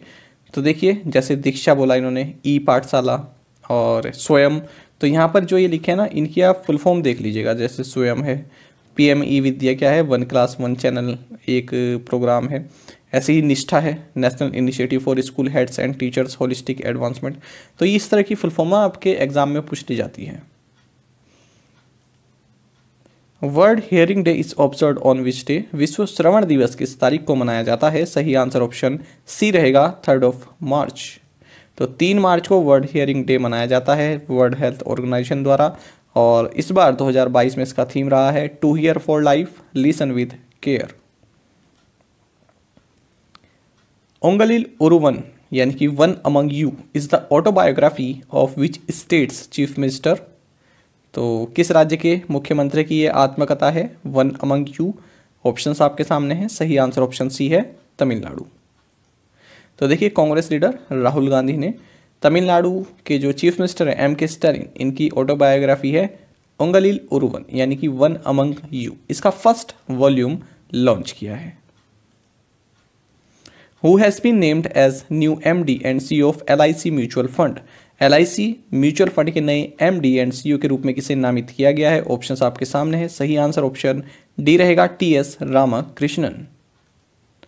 तो LIC म्यूचुअल फंड के जो MD एंड CEO होंगे अब वो TS रामाकृष्णन होंगे और ये दिनेश पांगते को सक्सीड करेंगे। The first ever ice wall climbing competition 2022 inaugurated इन? पहली आइस वॉल क्लाइंबिंग कंपटीशन 2022 का उद्घाटन कहाँ पर किया गया है? सही आंसर ऑप्शन ए है, लद्दाख। तो लद्दाख के जो लेफ्टिनेंट गवर्नर हैं RK माथुर, इन्होंने first ever ice wall climbing competition 2022 इसको गंगलास लेह में इनॉग्रेट किया है। और जो North West Frontier of Indo Tibetan Border Police है इसने इस पूरे इवेंट को ऑर्गेनाइज किया है। Which state launched Naan Mudhalvan scheme for students? पूछ रहे हैं कि किस राज्य ने छात्रों के लिए नान मुदलवन योजना की शुरुआत की है? ऑप्शंस आपके सामने हैं और सही आंसर ऑप्शन सी है तमिलनाडु। तो देखिए तमिलनाडु के चीफ मिनिस्टर हैं एम.के. स्टालिन। इन्होंने नान मोदलवन स्कीम लॉन्च की है, जिसका उद्देश्य है कि राज्य के 10 लाख जो युवा हैं, जो यूथ हैं, उनको स्किल्स इम्पार्ट किए जाएँ, प्रोवाइड किए जाएँ, ताकि जो उनका टैलेंट है वो कंट्री के काम आ सके। अब कुछ तमिलनाडु से संबंधित स्ट्रैटेजी के भी देख लेते हैं। तो देखिए तमिलनाडु और केरल ये दो ऐसे राज्य हैं, यहाँ के टेम्पल्स बहुत पूछे जाते हैं आपके एग्जाम में। तो तमिलनाडु का आप देखिएगा कौन कौन से फेमस टेम्पल्स हैं यहाँ पर। Kapileeswarar temple, Meenakshi temple, Ramanathaswamy temple, Nataraja temple, Brihadeeswarar temple, monolithic rock temples Mahabalipuram और एकम्बरेश्वरा टेम्पल। तो ये सभी टेम्पल इंपॉर्टेंट है और ये तमिलनाडु में है। साथ ही आपको यहाँ पर स्थित टाइगर रिजर्व्स भी जान लेने चाहिए। कालाकड़ मुदनथुरई टाइगर रिजर्व है यहाँ पर, अनामलाई टाइगर रिजर्व है, मुदुमलाई टाइगर रिजर्व है, सत्यमंगलम टाइगर रिजर्व है और श्रीविल्लीपुथुर मेघामलाई टाइगर रिजर्व भी तमिलनाडु में स्थित है। साथ ही अगर हम यहाँ पर स्थित नेशनल पार्क की बात करें तो गुंडी national park, gulf of Mannar marine national park, Indira Gandhi जिसे अनामलाई नेशनल पार्क कहते हैं, और Mudumalai and Mukurthi national park. साथ ही यहाँ पर रामसर साइट की अगर बात करें तो Point Calimere wildlife and bird sanctuary यहाँ पर एक रामसर साइट है। On March 4 Virat Kohli joined the elite club of the Indian cricketers 100 test club. How many Indians have reached this milestone until now. पूछ रहे हैं कि 4 मार्च को विराट कोहली भारतीय क्रिकेटरों के 100 टेस्ट मैच खेलने वाले क्लब के एलिट क्लब में शामिल हो गए हैं। अब तक कितने भारतीय इस मुकाम तक पहुंचे हैं, यानी ये क्वेश्चन में पूछ रहे हैं कि अब तक कितने भारतीय ऐसे हैं जो 100 टेस्ट मैच खेले हैं या उससे ज़्यादा खेले हैं, मतलब कम से कम 100 टेस्ट मैच तो जिन्होंने खेले हैं। तो ऑप्शंस आपके सामने हैं और सही आंसर ऑप्शन सी है 11। तो 11 ऐसे भारतीय हैं विराट कोहली से पहले जिन्होंने 100 टेस्ट मैच कम से कम खेले हैं। जानेंगे इस न्यूज़ के बारे में। तो देखिए विराट कोहली ने इंडियन क्रिकेटर्स का जो 100 टेस्ट क्लब है इसको ज्वाइन कर लिया है और इनसे पहले केवल 11 ही इंडियंस हैं जिन्होंने 100 कम से कम 100 टेस्ट मैच खेले हैं। तो मोहाली में IS बिंद्रा PCA स्टेडियम में श्रीलंका के खिलाफ जब भारत पहला टेस्ट मैच खेलने उतरा तो विराट कोहली ने कीर्तिमान हासिल किया। वो 12वें प्लेयर बन गए हैं इंडियन प्लेयर जिन्होंने 100 टेस्ट मैच अपना खेला है। आपको बता दें 68 टेस्ट मैचेस में इन्होंने कैप्टनसी की है और 27 सेंचुरीज में से 20 तो इनकी कैप्टन रहते हुए ही आई है और इन्होंने 68 टेस्ट में से 40 में विन हासिल की है, जो कि किसी भी इंडियन कैप्टन के लिए सबसे ज़्यादा है। आपको जानना चाहिए इन्होंने साल 2011 में टेस्ट डेब्यू किया था वेस्ट इंडीज के खिलाफ जमैका में। तो ये वो लिस्ट है 11 प्लेयर्स की विराट कोहली से पहले जिन्होंने 100 टेस्ट मैच खेले हुए हैं। सबसे टॉप पर सचिन तेंदुलकर हैं, इन्होंने 200 टेस्ट मैचेस खेले हुए हैं। फिर राहुल द्रविड़ आप देख सकते हैं, फिर हैं VVS लक्ष्मण। तो ये पूरी लिस्ट है और वीरेंद्र सहवाग 103 पर हैं, हरभजन सिंह 103 पर हैं। National safety day is observed on which day. तो राष्ट्रीय सुरक्षा दिवस किस तारीख को मनाया जाता है। इसी के साथ मैंने क्वेश्चन क्लब कर दिया है नेशनल सिक्योरिटी डे वाला। तो दोनों सेम ही है, तो 4 मार्च को ये बनाया जाता है नेशनल सेफ्टी डे या फिर नेशनल सिक्योरिटी डे। तो देखिए नेशनल सेफ्टी डे या नेशनल सिक्योरिटी डे भारत में 4 मार्च को मनाया जाता है। इसे राष्ट्रीय सुरक्षा दिवस के नाम से भी जानते हैं। आपको जानना चाहिए कि जो नेशनल सिक्योरिटी डे है इसे मनाने का सबसे पहले निर्णय मिनिस्ट्री ऑफ लेबर द्वारा दिया गया था 1972 में। साथ ही आपको जानना चाहिए 4 मार्च 1966 को नेशनल सेफ्टी काउंसिल की स्थापना की गई थी और इस बार जो नेशनल सेफ्टी डे है इसका थीम रहेगा nurture young minds develop safety culture. आपको जानना चाहिए कि United states, Russia and China के बाद भारत 4th लार्जेस्ट मिलिट्री है वर्ल्ड में। ऐसा है global fire power annual ranking 2022 के हिसाब से। और यदि हम एक्टिव मिलिट्री मैन पावर की बात करें तो उसमें भारत चाइना के बाद दूसरी पोजीशन पर है। साथ ही आपको जानना चाहिए कि जो नेशनल सेफ्टी काउंसिल है इसके जो चीफ एग्जीक्यूटिव होते हैं वो देश के नेशनल सिक्योरिटी एडवाइजरी होते हैं, जो फिलहाल हैं Ajit Doval. Which bank has made InstaBIZ interoperable. तो पूछ रहे हैं कि किस बैंक ने इंस्टाबिज को इंटर ऑपरेबल बनाया है। ऑप्शंस आपके सामने हैं और सही आंसर ऑप्शन सी है आईसीआईसीआई बैंक। तो देखिए आपको जानना चाहिए इंस्टाबिज ये ऐप जो है ये आईसीआईसीआई बैंक की है और इसने इस ऐप को इंटर ऑपरेबल बनाया है। इंटर ऑपरेबल का मतलब क्या होता है पहले ये देख लेते हैं। If two programs are interoperable they can be used together. यदि दो कोई प्रोडक्ट है या प्रोग्राम है यदि वो इंटर ऑपरेबल है इसका मतलब उन दोनों को आप एक साथ यूज़ कर सकते हैं। तो इसका इंस्टाबिज का मतलब क्या हुआ, बैंक के अलावा आईसीआईसीआई बैंक के अलावा यदि किसी और बैंक के कस्टमर हैं तो वो भी इस ऐप का यूज़ कर सकते हैं, इंस्टाबिज का यूज़ कर सकते हैं। तो इसमें क्या है, कोई ग्रोसरी शॉप ओनर हैं, supermarkets, restaurants, stationery stores, pharmacies, इसके जो ओनर्स हैं या प्रोफेशनल हैं जैसे डॉक्टर्स, लॉयर्स, तो वो इस ऐप का यूज़ करके, इस प्लेटफॉर्म का यूज़ करके क्विक अपनी यूपीआई आईडी या फिर क्यूआर कोड बना सकते हैं और मनी कलेक्ट करना शुरू कर सकते हैं। साथ ही आपको जानना चाहिए आईसीआईसीआई बैंक ने हाल ही में असम राइफल्स के साथ भी एक एमओयू साइन किया है जिसके तहत ये असम राइफल्स को स्पेशल बैंकिंग सर्विसेज प्रोवाइड कराएगी। सेंट्रल डिपॉजिटरी सर्विसेज लिमिटेड यानी CDSL has become the first depository to open more than how many active demat accounts. पूछ रहे हैं कि सेंट्रल डिपॉजिटरी सर्विसेज लिमिटेड यानी कि CDSL कितने से अधिक सक्रिय डीमैट खाते खोलने वाला पहला डिपॉजिटरी बन गया है। ऑप्शंस आपके सामने है, सही आंसर ऑप्शन सी है 6 करोड़।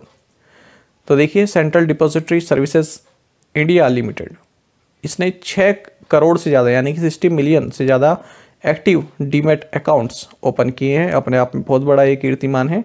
आपको बता दें CDSL भारत में इकलौती लिस्टेड डिपॉजिटरी है। डिपॉजिटरी का मतलब क्या हुआ, देखिए आप स्टॉक मार्केट में इन्वेस्ट करना चाहते हैं तो उस पूरे प्रोसेस को जो फैसिलिटेट करता है, जो उसको सरल बनाता है, जो इस प्रक्रिया को सफल बनाता है और आपको एक पेपरलेस पूरा अकाउंट खोल के देता है जिसे डीमैट है, तो वो पूरी प्रक्रिया करता है CDSL, तो उसको बोलते हैं depository.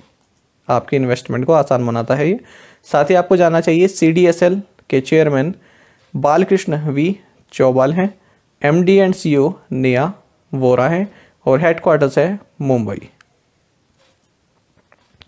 Ministry of women and child development in partnership with which organisation holds Nari Shakti वर्त ऑन स्टेम। तो महिला एवं बाल विकास मंत्रालय ने किस संगठन के साथ स्टेम पर नारी शक्ति वार्ता आयोजित की है। ऑप्शंस आपके सामने हैं, सही आंसर ऑप्शन बी है यूनिसेफ।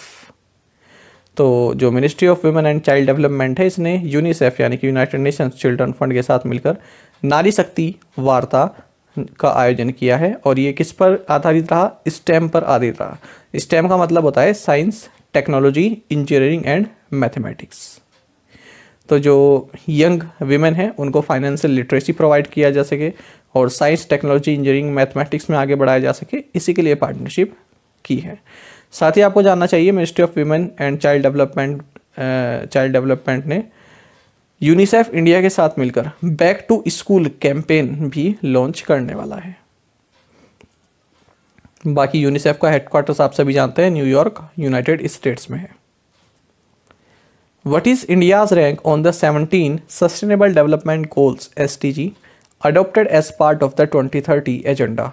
पूछ रहे हैं कि 2030 एजेंडा के रूप में अपनाए गए 17 सतत विकास लक्ष्यों में भारत का स्थान क्या है।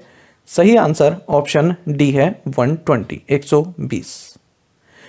तो देखिए आप सभी जानते हैं 2030 एजेंडा के रूप में 17 सस्टेनेबल डेवलपमेंट गोल्स अपनाए गए हैं और ये जो है 192 यूनाइटेड नेशंस मेंबर स्टेट्स द्वारा 2015 में ये टारगेट सेट किया गया था कि 17 सस्टेनेबल डेवलपमेंट गोल्स हैं उनको हम हासिल करेंगे 2030 तक। तो इसमें जो भारत की रैंक है वो लास्ट ईयर के मुकाबले और भी नीचे गिर गई है। तो लास्ट ईयर 117 थी और अब 120 हो गई है। तो ये है सस्टेनेबल डेवलपमेंट इंडेक्स 2021 के अनुसार। और आपको जानना चाहिए इसमें भारत जो है सभी साउथ एशियन नेशंस से पीछे है सिवाय पाकिस्तान के। पाकिस्तान की यहाँ पर पोजीशन 129 है और यहीं से क्वेश्चन बनता है। अब जो क्वेश्चन बनता है इस तरह से बनता है कि भारत की एशिया में रैंक क्या है, या फिर भारत जो है एशिया में किस देश से आगे है या किस देश से पीछे है, इस तरह से ऑप्शन जो है आपके साथ सेट किए जाते हैं। तो यहाँ पर ये याद रखिएगा, भारत केवल पाकिस्तान से आगे है अगर हम साउथ एशियन नेशंस की बात करें। बाकी भूटान आगे है, श्रीलंका आगे है, नेपाल आगे है और बांग्लादेश भी आगे है। आपको जानना चाहिए भारत का स्कोर यहाँ पर 100 में से 66 है। और अगर हम टॉप 5 कंट्रीज़ की बात करें तो Finland, Sweden, Denmark, Germany and Belgium, ये टॉप 5 कंट्रीज है। Jayprakash Chouksey who passed away recently was a noted. जयप्रकाश चौकसे जिनका हाल ही में निधन हो गया, वो एक प्रसिद्ध क्या थे? तो सही आंसर ऑप्शन बी है, फिल्म क्रिटिक। तो जाने माने film critic writer Jayprakash Chouksey, इनका हाल ही में कार्डियक अरेस्ट के कारण निधन हो गया है। मध्य प्रदेश के इंदौर में 82 साल के थे ये, और इन्होंने जैसे शायद, कत्ल, बॉडीगार्ड, इस तरह की जो फिल्म्स हैं इनकी स्क्रिप्ट लिखी थी, इनके डायलॉग्स भी लिखे थे। India's first ambulance for street animals has been launched in which city. सड़क पर चलने वाले जानवरों के लिए भारत की पहली एम्बुलेंस किस शहर में शुरू की गई है? सही आंसर ऑप्शन सी है, चेन्नई। तो देखिए, इंडिया की first ambulance for street animals ये चेन्नई तमिलनाडु में लॉन्च की गई है। तो ब्लू क्रॉस ऑफ इंडिया ने ये प्रोजेक्ट शुरू किया है, किसके साथ मिलकर? इंटरनेशनल एनिमल वेलफेयर ऑर्गेनाइजेशन है एक, फोरपा, इसके साथ मिलकर। Who has been named as chief financial officer of LIC mutual fund. LIC mutual fund के मुख्य वित्तीय अधिकारी यानी CFO के रूप में किसे नामित किया गया है? ऑप्शन आपके सामने है। सही आंसर ऑप्शन ए है, सुनील अग्रवाल। तो Sunil Agarwal LIC insurance corporation के नए चीफ फाइनेंशियल ऑफिसर होंगे। इससे पहले ये रिलायंस निप्पॉन लाइफ इंश्योरेंस के CFO रह चुके हैं 12 साल तक। साथ ही ICICI प्रोटेक्शन लाइफ इंश्योरेंस के साथ भी जुड़े रहे। आपको जानना चाहिए, इससे पहले शुभांगी संजय सुमन ये लाइफ इंश्योरेंस कॉरपोरेशन के चीफ फाइनेंशियल ऑफिसर के रूप में कार्य कर रही थी। और हाल ही में हमने पढ़ा कि LIC म्यूचुअल फंड ने TS रामकृष्णन को अपना MD एंड CEO नियुक्त किया है। विच कंपनी लॉन्च्ड अनुभव mobile showrooms for customers in rural India. किस कंपनी ने ग्रामीण भारत में ग्राहकों के लिए अनुभव मोबाइल शोरूम लॉन्च किया है? सही आंसर ऑप्शन ए है, टाटा मोटर्स।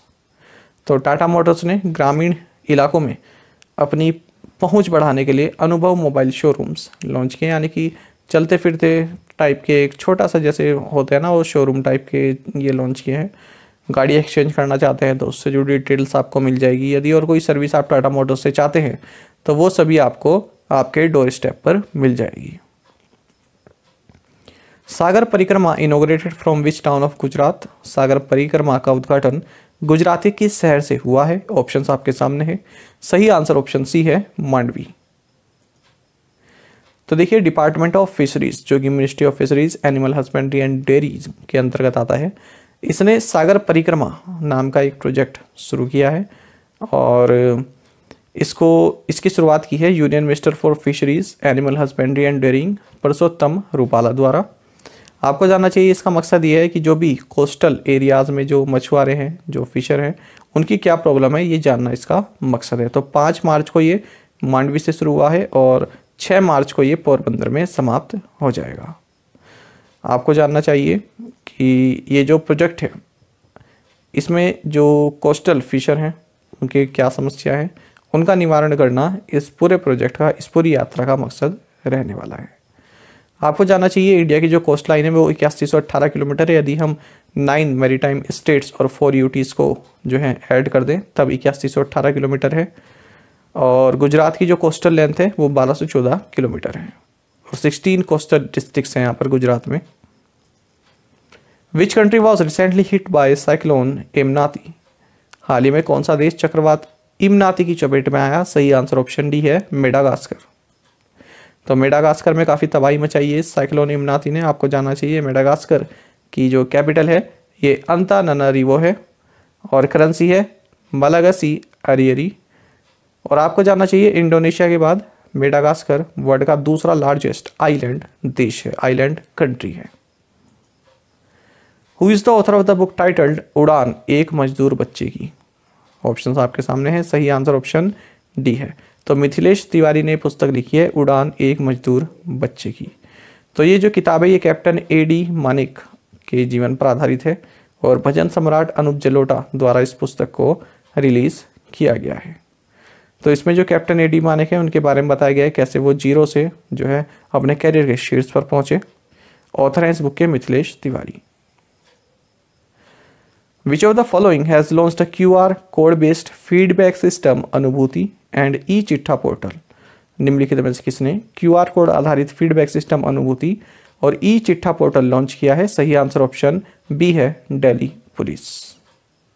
तो दिल्ली पुलिस कमिश्नर राकेश अस्थाना, इन्होंने 3 नई डिजिटल इनिशिएटिव्स शुरू किए हैं। एक तो है अनुभूति जो कि QR code based feedback system है, दूसरा है दिल्ली पुलिस की वेबसाइट, फिर से इसको रिफर्बिश किया गया है, और तीसरा है ई-चिट्ठा पोर्टल। और हाल ही में ये पढ़ा था कि दिल्ली पुलिस ने जो है स्मार्ट कार्ड आर्म्स लाइसेंस इसके लिए एक ऐप लॉन्च की है और भारत में जो है पहली पुलिस ये बन गई है जिसने इस तरह की ऐप लॉन्च की है, smart card arms licence. Which company has unveiled a new brand for electric vehicles which will be called VIDA? किस कंपनी ने इलेक्ट्रिक वाहनों के लिए एक नए ब्रांड का अनावरण किया है जिसे वीडा कहा जाएगा? ऑप्शंस आपके सामने हैं। सही आंसर ऑप्शन सी है, हीरो मोटोकॉर्प। तो देखिए जो हीरो मोटोकॉर्प है ये इंडिया की लार्जेस्ट 2 व्हीलर मेकर है और इसने इलेक्ट्रिक व्हीकल्स के लिए अपना एक नया ब्रांड आइडेंटिटी बनाया है जिसका नाम होगा वीडा। साथ ही आपको जानना चाहिए इसने $100 मिलियन का ग्लोबल सस्टेनेबिलिटी फंड भी क्रिएट करने की अनाउंसमेंट की है। साथ ही आपको जानना चाहिए पवन मुंजल ये हीरो मोटोकॉर्प के चेयरमैन एंड CEO हैं। Who will be the next chairperson of the telecom disputes settlement and appellate tribunal यानी कि TDSAT? तो दूरसंचार विवाद निपटान और अपीलीय न्यायाधिकरण का अगला अध्यक्ष कौन होगा? ऑप्शंस आपके सामने हैं। सही आंसर ऑप्शन ए है, DN पटेल। DN पटेल का मतलब है धीरू भाई नरन भाई पटेल। ये दिल्ली हाई कोर्ट में चीफ जस्टिस हैं और इनको अगला नेक्स्ट इनको जो है telecom dispute settlement and appellate tribunal यानी कि TDSAT का चेयरपर्सन बनाया गया है अगले 4 साल के लिए। आपको बता दें 12 मार्च को ये रिटायर जो हो जाएंगे, उसके बाद ये अपने इस पोजीशन को संभालेंगे और ये जस्टिस शिवा कीर्ति सिंह इनको रिप्लेस करेंगे। Who has been appointed as CEO of Jet Airways? Jet Airways के CEO के रूप में किसे नियुक्त किया गया है? सही आंसर ऑप्शन बी है, संजीव कपूर। तो संजीव कपूर जेट एयरवेज के नए CEO होंगे, इस एयरलाइन को लीड करेंगे। आपको बता दें इससे पहले ये स्पाइस जेट के ऑपरेटिंग ऑफिसर रह चुके हैं और विस्तारा में chief strategy and commercial officer रह चुके हैं और हाल ही में इन्होंने ओबरॉय होटल्स के प्रेसिडेंट के रूप में रिजाइन किया है। जन औषधि दिवस is celebrated on which day? Jan Aushadhi दिवस किस दिन मनाया जाता है? ऑप्शंस आपके सामने हैं। सही आंसर ऑप्शन डी है, 7 मार्च। तो देखिए pharmaceutical and medical devices bureau of India जो कि डिपार्टमेंट ऑफ फार्मास्यूटिकल्स के अंतर्गत आता है, तो ये 1 मार्च 2022 से 7 मार्च 2022 तक जन औषधि दिवस वीक मना रही है। और इसी के साथ आपको जानना चाहिए जो लास्ट डे है इस वीक का यानी कि 7 मार्च, उसको ये जन औषधि दिवस के रूप में मनाएगी और इस बार ये 4th जन औषधि दिवस इसके द्वारा मनाया जा रहा है और इसका थीम है जन औषधि जन उपयोगी। आपको जानना चाहिए गवर्नमेंट ऑफ इंडिया ने एक टारगेट सेट किया है कि मार्च 2025 तक जो प्रधानमंत्री भारतीय जन औषधि केंद्र हैं इनकी संख्या 10,500 कर दी जाएगी। देखिए आपको जानना चाहिए जो ये प्रधानमंत्री भारतीय जन औषधि केंद्र है यहाँ पर जेनेरिक मेडिसिन्स दी जाती है। जेनेरिक मेडिसिन्स क्या होती हैं? देखिए एक तो ब्रांडेड मेडिसिन होती हैं वो काफ़ी महंगी आती है और उन पर पेटेंट वगैरह भी हासिल होते हैं।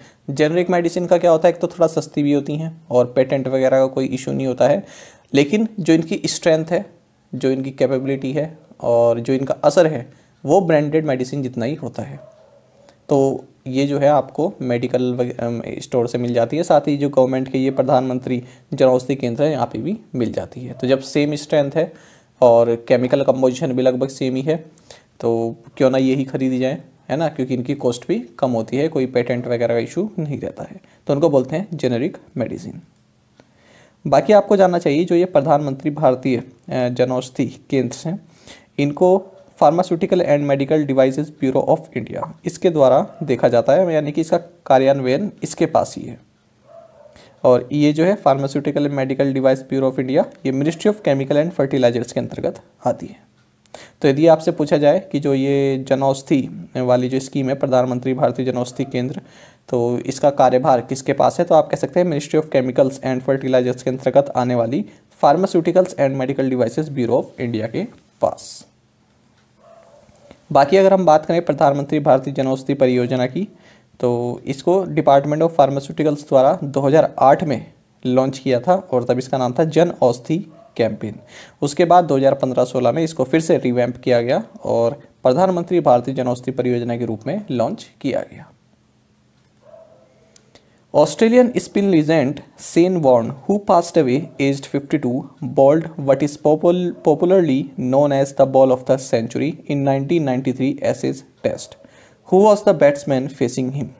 पूछ रहे हैं कि ऑस्ट्रेलियाई स्पिन दिग्गज शेन वॉर्न, जिनका 52 वर्ष की आयु में निधन हो गया, इन्होंने 1993 के एशेज टेस्ट में बॉल ऑफ द सेंचुरी के रूप में लोकप्रिय गेंदबाजी की थी। उनका सामना करने वाला बल्लेबाज कौन था? ऑप्शंस आपके सामने हैं और सही आंसर ऑप्शन सी है, माइक गैटिंग।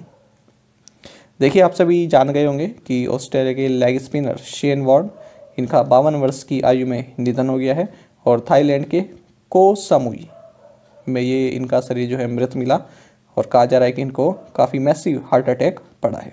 आपको बता दें इन्होंने टेस्ट क्रिकेट में 708 विकेट्स लिए थे और वनडे मैचेस में 293 विकेट्स इन्होंने लिए थे। पहला अपना टेस्ट मैच इन्होंने 1992 यानी कि 1992 में खेला था और यदि हम टेस्ट और वनडे इंटरनेशनल की बात करें तो दोनों मिलाकर इन्होंने 1000 से ज़्यादा विकेट्स लिए हैं। साल 2007 जनवरी के महीने में इन्होंने इंटरनेशनल क्रिकेट से रिटायरमेंट ले लिया था और उसी साल इन्होंने उसी महीने ऑस्ट्रेलिया को भी 5-0 से एशेज सीरीज़ में हराया था। आपको जानना चाहिए इनकी एक काफ़ी फेमस डिलीवरी थी जिसको बॉल ऑफ द सेंचुरी के नाम से जाना गया, जो कि इन्होंने 4 जून 1993 को फेंकी थी और तब इनके सामने थे इंग्लिश क्रिकेटर माइक गैटिंग। तो ये काफ़ी शार्प इसने टर्न लिया था और इस बॉल को बोला गया बॉल ऑफ द सेंचुरी। आप जरूर देखिएगा, यदि आपने नहीं देखी है यूट्यूब पर टाइप कीजिएगा ball of the century Shane Warne तो आपको मिल जाएगा। इसी के साथ 12 साल बाद फिर उन्होंने एक डिलीवरी 2005 में जो है फेंकी, उसको बोला गया एजबेस्टन रिपर। तब इनके सामने थे इंग्लैंड के बैट्समैन एंड्रे स्ट्रॉस।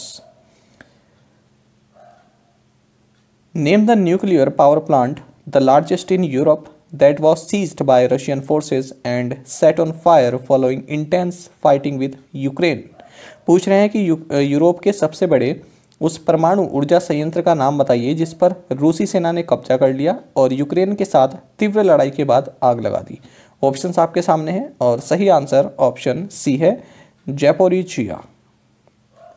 जानेंगे इसके बारे में। तो देखिए, ज़ैपोरिज़िया ये न्यूक्लियर प्लांट ये यूरोप का लार्जेस्ट न्यूक्लियर प्लांट है और ग्लोबली ओवरऑल यानी कि ये 9th लार्जेस्ट पावर प्लांट है, न्यूक्लियर पावर प्लांट है। तो देखिए, रशियन फोर्सेस ने यहाँ पर यूक्रेन के ज़ैपोरिज़िया न्यूक्लियर पावर प्लांट पर अटैक किया जिससे कि काफ़ी पैनिक हो गया, पूरे वर्ल्ड जगत में काफ़ी पैनिक हो गया क्योंकि न्यूक्लियर पावर प्लांट से यदि कुछ इस तरह की रेडिएशन निकलने लगी तो उसका प्रभाव जो है पूरे विश्व पर पड़ता है। खैर, ऐसा कोई हादसा नहीं हुआ और रशियन फोर्सेस ने इस प्लांट को सीज कर लिया। आपको बता दें जो ये ज़ैपोरिज़िया है ये साउथ ईस्टर्न यूक्रेन में एक सिटी है और नेपर जो यहाँ पर ये रिवर है इसके बैंक पर लोकेटेड है। Former Chief of the Indian Army General S.F. Rodrigues, who passed away recently, also served as the governor of which state? पूछ रहे हैं कि भारतीय सेना के पूर्व प्रमुख जनरल S.F. रोड्रिग्स सेवानिवृत्त जिनका हाल ही में निधन हो गया, ने किस राज्य के राज्यपाल के रूप में भी कार्य किया था? ऑप्शंस आपके सामने हैं और सही आंसर ऑप्शन बी है, पंजाब। तो देखिए, जनरल सुनीत फ्रांसिस रोड्रिग्स, तो साल 1933 में इनका जन्म हुआ था और 4 मार्च 2022 को इनका निधन हो गया। इंडियन आर्मी ऑफिसर थे और इंडियन आर्मी के आर्मी स्टाफ इसके ये चीफ रहे, यानी कि chief of the army staff of Indian army रहे 1990 से 1993 के बीच में। साथ ही 2004 से 2010 के बीच में ये पंजाब के गवर्नर भी रहे, 26वें गवर्नर। इसी के साथ ये चंडीगढ़ के 13वें एडमिनिस्ट्रेटर भी रहे। Legendary wicketkeeper rod Marsh who died recently played for which country. महान विकेटकीपर रॉड मार्श जिनका हाल ही में निधन हो गया, किस देश के लिए खेले? ऑप्शंस आपके सामने हैं। सही आंसर ऑप्शन बी है ऑस्ट्रेलिया। तो देखिए रॉडनी विलियम मार्श, तो इनका भी 4 मार्च को निधन हो गया। तो ये ऑस्ट्रेलिया के प्रोफेशनल क्रिकेटर थे और विकेट कीपर के रूप में ये खेला करते थे, विकेट कीपर बैट्समैन के रूप में, और 74 वर्ष की आयु में इनका निधन हो गया है। आपको बता दें इन्होंने एक रिकॉर्ड सेट किया है कि 96 टेस्ट में इन्होंने 355 विकेट्स जो है विकेट कीपिंग डिसमिसल्स इन्होंने किए हैं, यानी कि विकेट के पीछे जो इन्होंने कैच पकड़ा है या फिर स्टंप की हैं, तो वो जो है 355 है, जो कि अपने आप में एक रिकॉर्ड है 96 टेस्ट में। और इतने ही विकेट्स जो हैं इनके ऑस्ट्रेलियन टीम में डेनिस लिली ने भी लिए हैं। तो इन दोनों की पार्टनरशिप काफ़ी सराहना की जाती थी उस वक्त में, और क्योंकि इन दोनों के कॉम्बिनेशन ने ही 95 टेस्ट विकेट्स लिए हैं, यानी कि इन्होंने बॉल की है और इन्होंने जो है अपने यानी स्टंप से या फिर कैच वगैरह किया है, स्टंप तो नहीं कैच वगैरह किया है, ठीक है। तो 95 टेस्ट विकेट्स इन दोनों की जोड़ी ने लिए हैं। Honda motor and which of the following have joined hands to develop and sell battery electric vehicles. Honda motor और निम्नलिखित में से किसने बैटरी इलेक्ट्रिक वाहनों को विकसित करने और बेचने के लिए हाथ मिलाया है? ऑप्शंस आपके सामने हैं। सही आंसर ऑप्शन बी है सोनी ग्रुप। तो जापान की मैन्युफैक्चरिंग कंपनी आप सभी जानते हैं होंडा मोटर, इसने सोनी ग्रुप के साथ हाथ मिलाया है, जिसके तहत ये इलेक्ट्रिक व्हीकल्स जो बैटरी इलेक्ट्रिक व्हीकल्स हैं उनको डेवलप करेंगे और बेचेंगे। तो जो होंडा है वो तो रिस्पॉन्सिबल रहेगा मैन्युफैक्चरिंग के लिए, और जो सोनी है वो मोबिलिटी सर्विस प्लेटफॉर्म प्रोवाइड कराएगा। भारतीय AXA life insurance has roped in which actress as brand ambassador. Bharti AXA life insurance ने किस अभिनेत्री को ब्रांड एम्बेसडर बनाया है? ऑप्शंस आपके सामने हैं। सही आंसर ऑप्शन सी है विद्या बालन। तो actress Vidya Balan Bharti AXA life insurance की ब्रांड एम्बेसडर नियुक्त की गई हैं। Which airline is set to become first to use solar fuel. सौर ईंधन का उपयोग करने वाली पहली एयरलाइन कौन सी बनने वाली है? ऑप्शंस आपके सामने हैं और सही आंसर ऑप्शन ए है स्विस। तो देखिए स्विस फर्स्ट एयरलाइन बनेगा जो कि सोलर एविएशन फ्यूल को यूज़ करेगा अपनी फ्लाइट्स को पावर प्रोवाइड कराने के लिए, और इसके लिए इसने स्विट्ज़रलैंड बेस्ड सिनहेलियन इस कंपनी के साथ जो है कोलैबोरेशन किया है, जिसके तहत ये सन2 लिक्विड सोलर केरोसिन यूज़ करेंगे। आपको बता दें जो ये स्विस एयरलाइन है ये लुफ्थांसा ग्रुप का ही एक पार्ट है। आपको जानना चाहिए स्विस इंटरनेशनल एयरलाइंस इसका हेडक्वार्टर्स बेसेल स्विट्जरलैंड में है। India and which organisation signed the host country agreement for the establishment of an area office and innovation centre in New Delhi. भारत और किस संगठन ने नई दिल्ली में एक क्षेत्रीय कार्यालय और नवाचार केंद्र की स्थापना के लिए मेजबान देश समझौते पर हस्ताक्षर किए हैं? ऑप्शंस आपके सामने हैं। सही आंसर ऑप्शन सी है इंटरनेशनल टेलीकम्युनिकेशन यूनियन यानी कि ITU। तो देखिए जो ITU है इसका एरिया ऑफिस और इनोवेशन सेंटर ये न्यू दिल्ली में डेवलप किया जाएगा, बनाया जाएगा। इसके लिए इंडिया और इंटरनेशनल टेलीकम्युनिकेशन यूनियन यानी कि ITU ने एक होस्ट कंट्री एग्रीमेंट साइन किया है। तो ये जो ये सेंटर बनाया जाएगा इससे अफगानिस्तान, बांग्लादेश, भूटान, ईरान, मालदीव्स, नेपाल, श्रीलंका और इंडिया इन सभी देशों को जो है इनकी जो भी सहायता हो सकती है या फिर जो भी इनको सर्व करने वाली बात है वो इसी सेंटर से किया जाएगा। Host country agreement provides the legal and financial framework for establishment and operations of the area office. बाकी आपको जानना चाहिए जो इंटरनेशनल टेलीकम्युनिकेशन यूनियन है ये यूनाइटेड नेशंस की स्पेशलाइज्ड एजेंसी है for information and communication technologies, और फिलहाल 193 कंट्रीज़ इसके मेंबर हैं। इसकी स्थापना 1865 में हुई थी। हेडक्वार्टर्स जिनेवा स्विट्जरलैंड में। हेडक्वार्टर्स कई बार पूछा जाता है इसका। Which IIT has developed a biodegradable nanoparticle to protect crops from disease? फसलों को बीमारी से बचाने के लिए किस IIT ने एक बायोडिग्रेडेबल नैनो पार्टिकल विकसित किया है? सही आंसर ऑप्शन बी है IIT कानपुर। तो IIT कानपुर के रिसर्चर्स ने एक बायोडिग्रेडेबल नैनो पार्टिकल बनाया है जो कि पेस्टिसाइड्स के अल्टरनेटिव में यूज़ किया जा सकता है, यानी कि पेस्टिसाइड्स के अलावा उसको यूज़ किया जा सकता है पेस्टिसाइड्स के बजाय, है ना। तो पेस्टिसाइड्स क्या होती हैं, नुकसान देती है, तो पेस्टिसाइड के बदले क्या है, हानिकारक होती है पेस्टिसाइड, तो उनके बदले इसको बायोडिग्रेडेबल नैनो पार्टिकल इसको जो है यूज़ किया जा सकता है, जिससे कि क्रॉप्स जो है बची रहेंगी, सुरक्षित रहेंगी। कोई भी बैक्टीरियल हो या फिर फंगल इन्फेक्शन हो उससे प्रोटेक्ट करेगी ये क्रॉप को। तो अगर ये यूज़ करना है तो पेस्टिसाइड्स की ज़रूरत नहीं पड़ेगी। और इस मटेरियल को नाम दिया गया है बायोडिग्रेडेबल कार्बोनोइड मेटाबॉलाइट, BioDCM। अच्छा, अगर हम IIT से संबंधित न्यूज़ की बात करें तो हमने पढ़ा है कि IIT मद्रास और NIOT इन दोनों ने ही ओशंस कॉन्फ्रेंस जो है आयोजित की है। NIOT national Institute of ocean technology, ठीक है। तो इन दोनों ने ओशन कॉन्फ्रेंस आयोजित की है। साथ ही इंडिया UAE में IIT स्थापित करेगा। और आपको जानना चाहिए IIT रुड़की ने किसान मोबाइल इस तरह की एक ऐप लॉन्च की है। तो तीनों ही IIT संबंधित न्यूज़ है और काफ़ी महत्वपूर्ण है। Which of the following has become the first country to authorize use of a plant-based COVID-19 vaccine? निम्नलिखित में से कौन प्लांट आधारित COVID-19 वैक्सीन के उपयोग को अधिकृत करने वाला पहला देश बन गया है? सही आंसर ऑप्शन सी है Canada.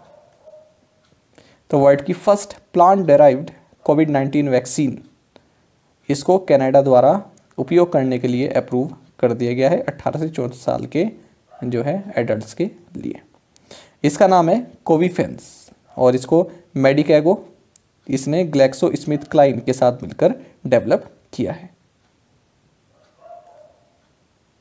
Who is the author of the book titled planning democracy modern India's quest for development? Planning democracy modern India's quest for development नामक पुस्तक के लेखक हैं निखिल मेनन। तो निखिल मेनन ने ये बुक लिखी है, इंपॉर्टेंट रहेगी ये भी आपके लिए। Which of the following has signed an MOU with Indian Banks Association to collaborate on capacity building for financial creditors?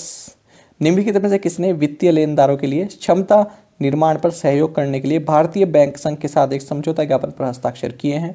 Options आपके सामने हैं और सही आंसर ऑप्शन बी है IBBI, यानी कि insolvency and bankruptcy board of India. जानेंगे इसके बारे में।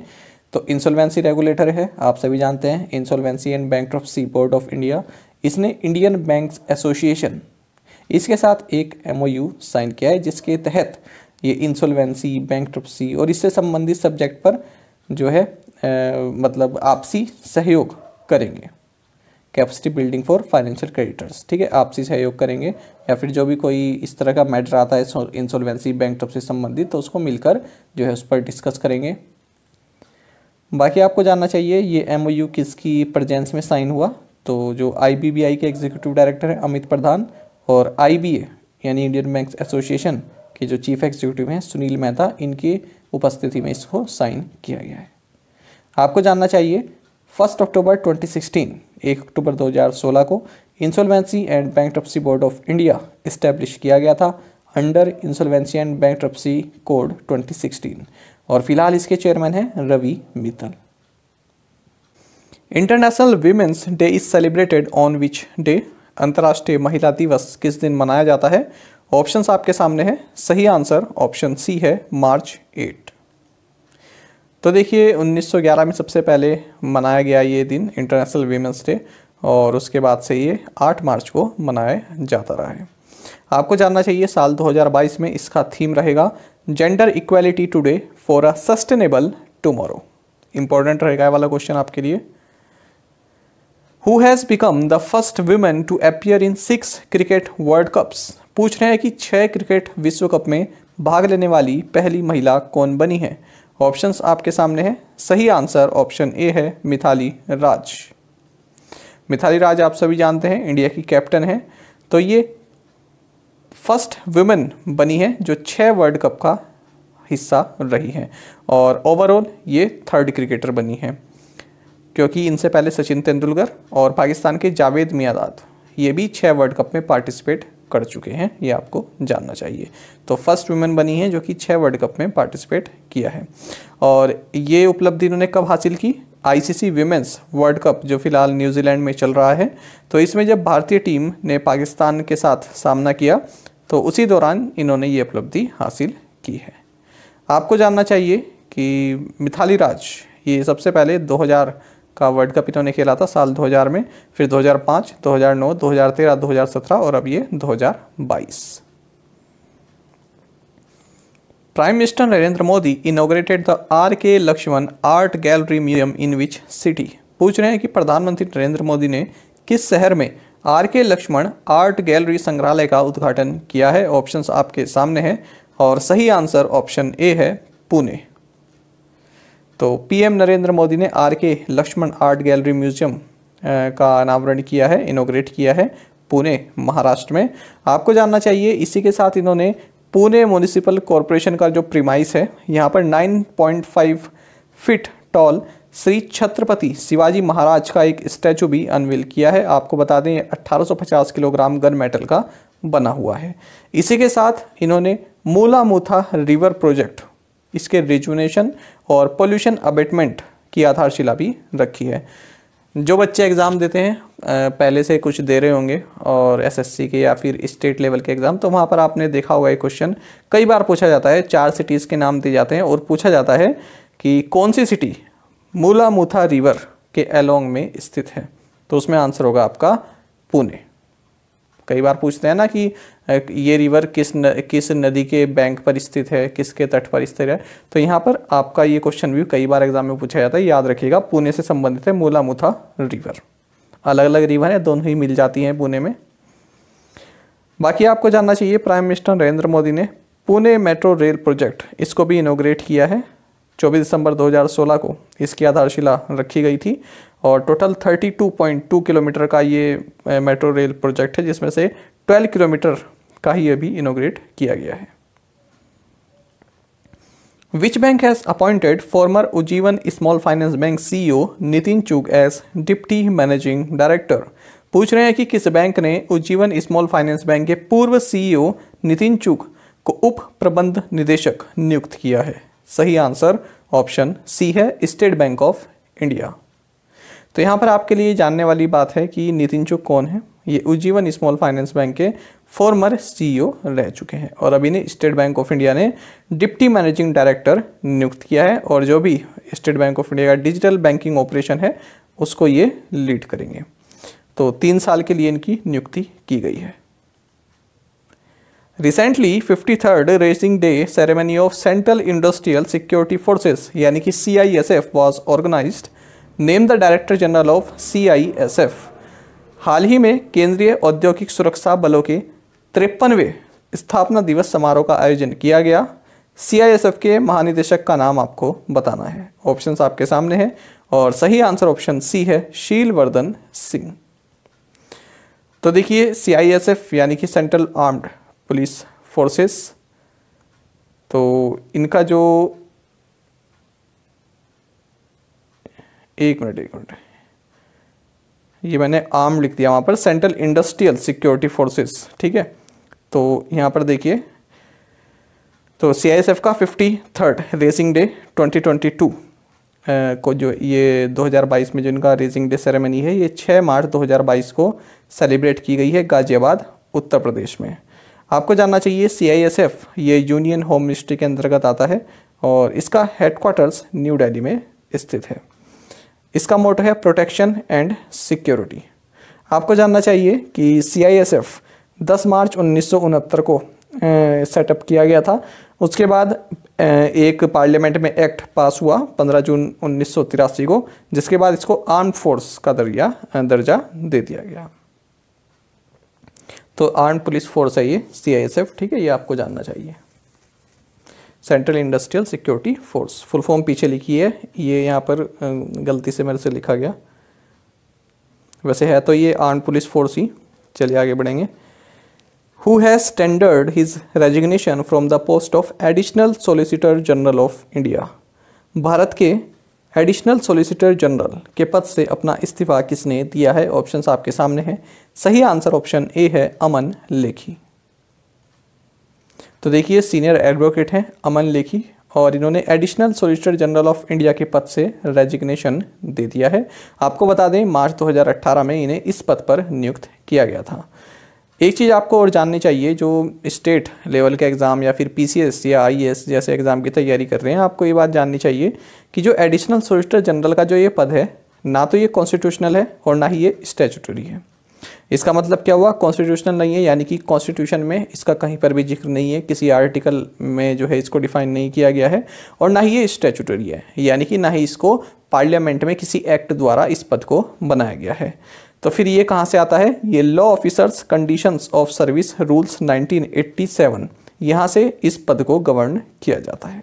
ये जो रूल्स हैं इससे गवर्न इसको किया जाता है। एक चीज़ आपको और भी जाननी चाहिए, एजी का मतलब है यहाँ पर अटॉर्नी जनरल।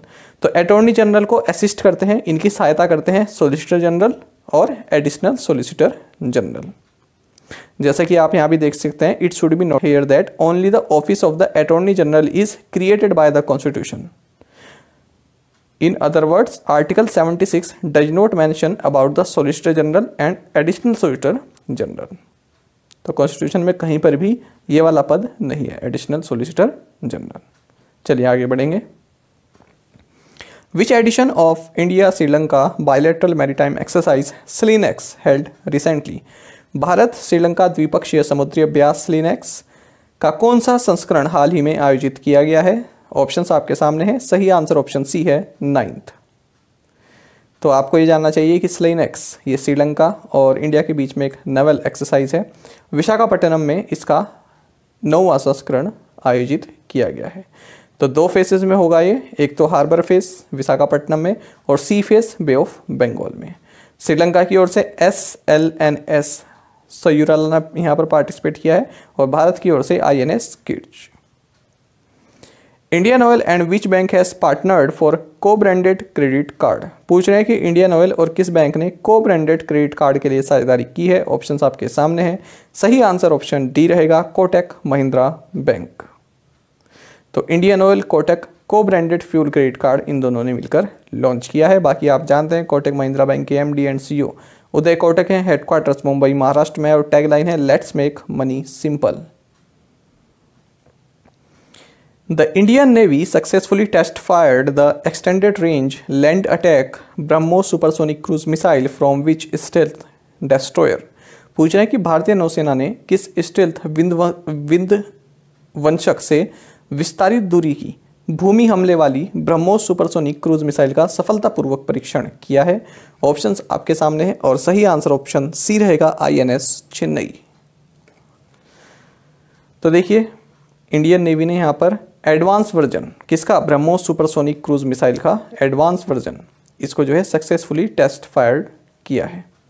आपको बता दें इसके लिए स्टील्थ डेस्ट्रॉयर INS चेन्नई का प्रयोग किया गया है, इससे इसको जो है टेस्ट फायर किया गया।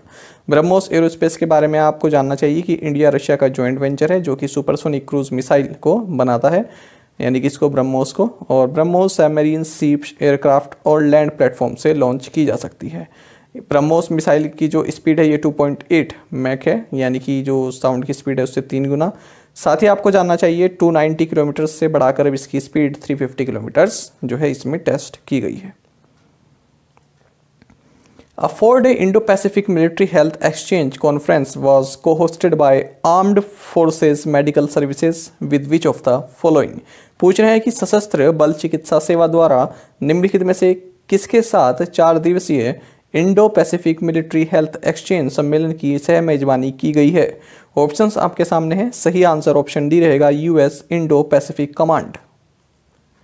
तो रक्षा मंत्री राजनाथ सिंह ने एक 4 दिन की Indo Pacific military health exchange conference इसको इनोग्रेट किया है, जिसको को होस्ट किया आर्म्ड फोर्सेस मेडिकल सर्विसेज और US इंडो पैसिफिक कमांड ने। और इस कॉन्फ्रेंस का थीम रहा है military health care in a volatile, uncertain, complex and ambiguous world. NIES BUD signed an MOU with which ministry for implementing the Startup Village Entrepreneurship Program? पूछ रहे हैं कि NIES BUD ने स्टार्टअप ग्राम उद्यमिता कार्यक्रम को लागू करने के लिए किस मंत्रालय के साथ समझौता ज्ञापन पर हस्ताक्षर किए हैं? सही आंसर ऑप्शन बी है, मिनिस्ट्री ऑफ रूरल डेवलपमेंट। तो ये जो हमने देखा NIES BOD इसकी फुल फॉर्म है National Institute of Entrepreneurship and Small Business Development. ये Ministry of Skill Development and Entrepreneurship के अंतर्गत एक ऑटोनोमस ऑर्गेनाइजेशन है। तो इसने एक MOU साइन किया है मिनिस्ट्री ऑफ रूरल डेवलपमेंट के साथ, जिसके तहत जो एंटरप्रेन्योरशिप है उसके लिए एक सस्टेनेबल मॉडल डेवलप किया जाएगा। और इसके लिए ये शुरुआत करेंगे स्टार्टअप विलेज एंटरप्रेन्योरशिप प्रोग्राम की, SVEP। आपको जानना चाहिए जो ये SVEP है, ये मिनिस्ट्री ऑफ रूरल डेवलपमेंट के तहत दीनदयाल अंत्योदय योजना नेशनल रूरल लाइवलीहुड्स मिशन का एक सब कॉम्पोनेंट है, जिसका उद्देश्य विलेज लेवल पर एंटरप्रेन्योरशिप को बढ़ावा देना है। Ministry of Culture in collaboration with which of the following organised Swachhagraha celebrating Swachhata and Swadhinata. संस्कृति मंत्रालय ने निम्नलिखित में से किसके सहयोग से स्वच्छाग्रह, स्वच्छता और स्वाधीनता का उत्सव आयोजित किया है? ऑप्शंस आपके सामने हैं और सही आंसर ऑप्शन सी है, सुलभ इंटरनेशनल। तो Ministry of culture, ministry of जल शक्ति, ministry of housing and urban affairs, इन्होंने सुलभ इंटरनेशनल के साथ मिलकर स्वच्छग्रह इस तरह का एक इवेंट ऑर्गेनाइज किया है। आपको जानना चाहिए सुलभ इंटरनेशनल के फाउंडर हैं बिंदेश्वर पाठक। तो जो आप ये सुलभ शौचालय देखते हैं ना पूरे भारत में, तो ये जो है इन्हीं की देन है, बिंदेश्वर पाठक। बहुत ही जेंटल पर्सन है। और एक बार IIT रुड़की में डिबेट कंपटीशन था, तो मैंने भी उसमें पार्टिसिपेट किया था। तो फेस्ट चलता है, जैसे आप सभी जानते होंगे IITs वगैरह में फेस्ट चलता है, इंजीनियरिंग वाले जानते होंगे। तो वहाँ पर ये आए थे, तो तब इनसे मिलने का मौका मिला था। इनकी बातें सुनोगे तो आप बिल्कुल प्रभावित हो जाओगे। कभी कभी व्यक्ति देखने से नहीं लगता कि हाँ इतनी प्रभावी बातें कर सकता है, प्रभावित करने वाली। इनकी बातों में जो है एक अलग ही बात थी। कोई ऐसे ही अपना नाम नहीं बना लेता है। अब ये देखिए सुलभ शौचालय, आप कितना बड़ा नाम है, सुलभ शौचालय हर जगह, और कितनी उपयोगी चीज़ इन्होंने जो है पूरे भारत में डेवलप की है। तो इनका नाम है बिंदेश्वर पाठक। पूछ लेते हैं कभी बिंदेश्वर पाठक किससे संबंधित है, तो सोशल एक्टिविस्ट आप इनको कहेंगे। चलिए खैर आगे बनते हैं। इसी जैकेट में आप इनको देखेंगे, रेड कलर की जैकेट पहनते हैं। Name the India's first indigenous flying trainer that has successfully completed the sea level trials at Puducherry. Bharat के पहले स्वदेशी फ्लाइंग ट्रेनर विमान का नाम बताइए जिसने पुडुचेरी में समुद्र के स्तर का परीक्षण सफलतापूर्वक पूरा किया है। ऑप्शंस आपके सामने, सही आंसर ऑप्शन सी है, हंसा NG। तो देखिए इंडिया का first indigenous flying trainer aircraft है ये हंसा NG, और इसको डेवलप और डिजाइन किया है council of scientific and industrial research यानी कि CSIR के सहयोग से नेशनल एरोस्पेस लेबोरेटरीज के द्वारा।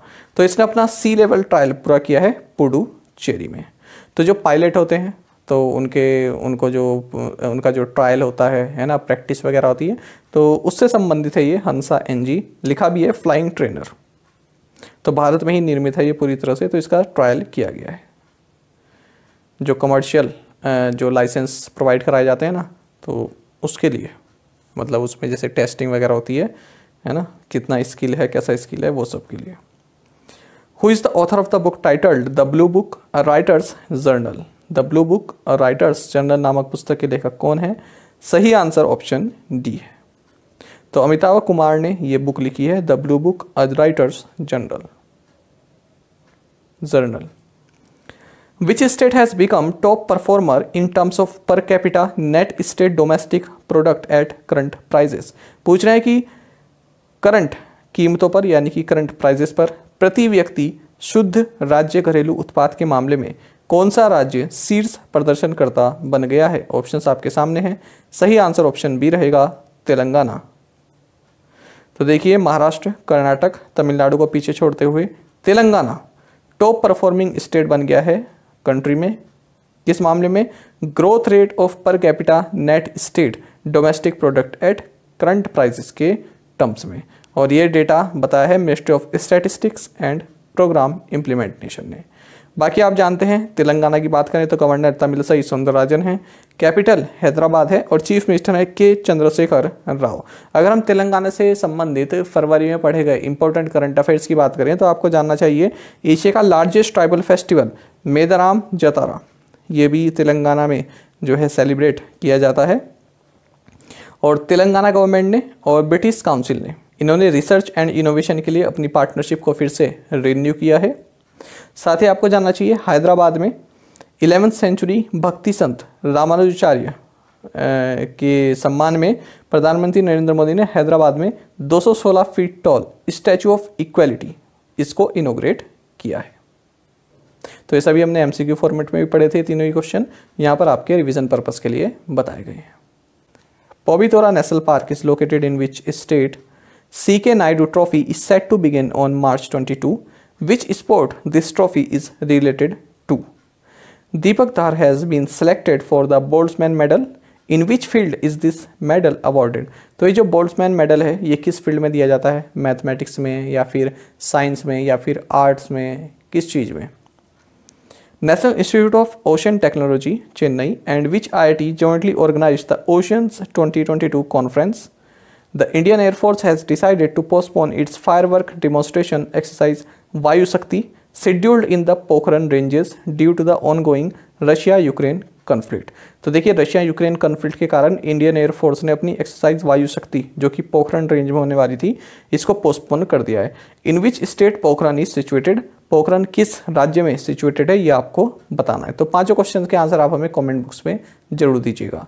साथ ही करंट अफेयर्स फंडा को आप टेलीग्राम पर भी ज्वाइन कर सकते हैं। यहाँ पर रेगुलर वीडियो अपडेट्स और करंट क्विज़ हम आप सभी के लिए डालते रहते हैं। साथ ही डिस्कशन ग्रुप में आप किसी भी क्वेश्चन का सोल्यूशन पा सकते हैं। दोस्तों यहाँ पर हमारे करंट अफेयर्स की प्लेलिस्ट दी गई है, इसको आप जरूर देखें और अपने दोस्तों के साथ, फेलो स्टूडेंट के साथ हमारे करंट अफेयर्स को शेयर जरूर करें। आज का सेशन आपको कैसा लगा कमेंट बॉक्स में जरूर बताइएगा। Thank you guys.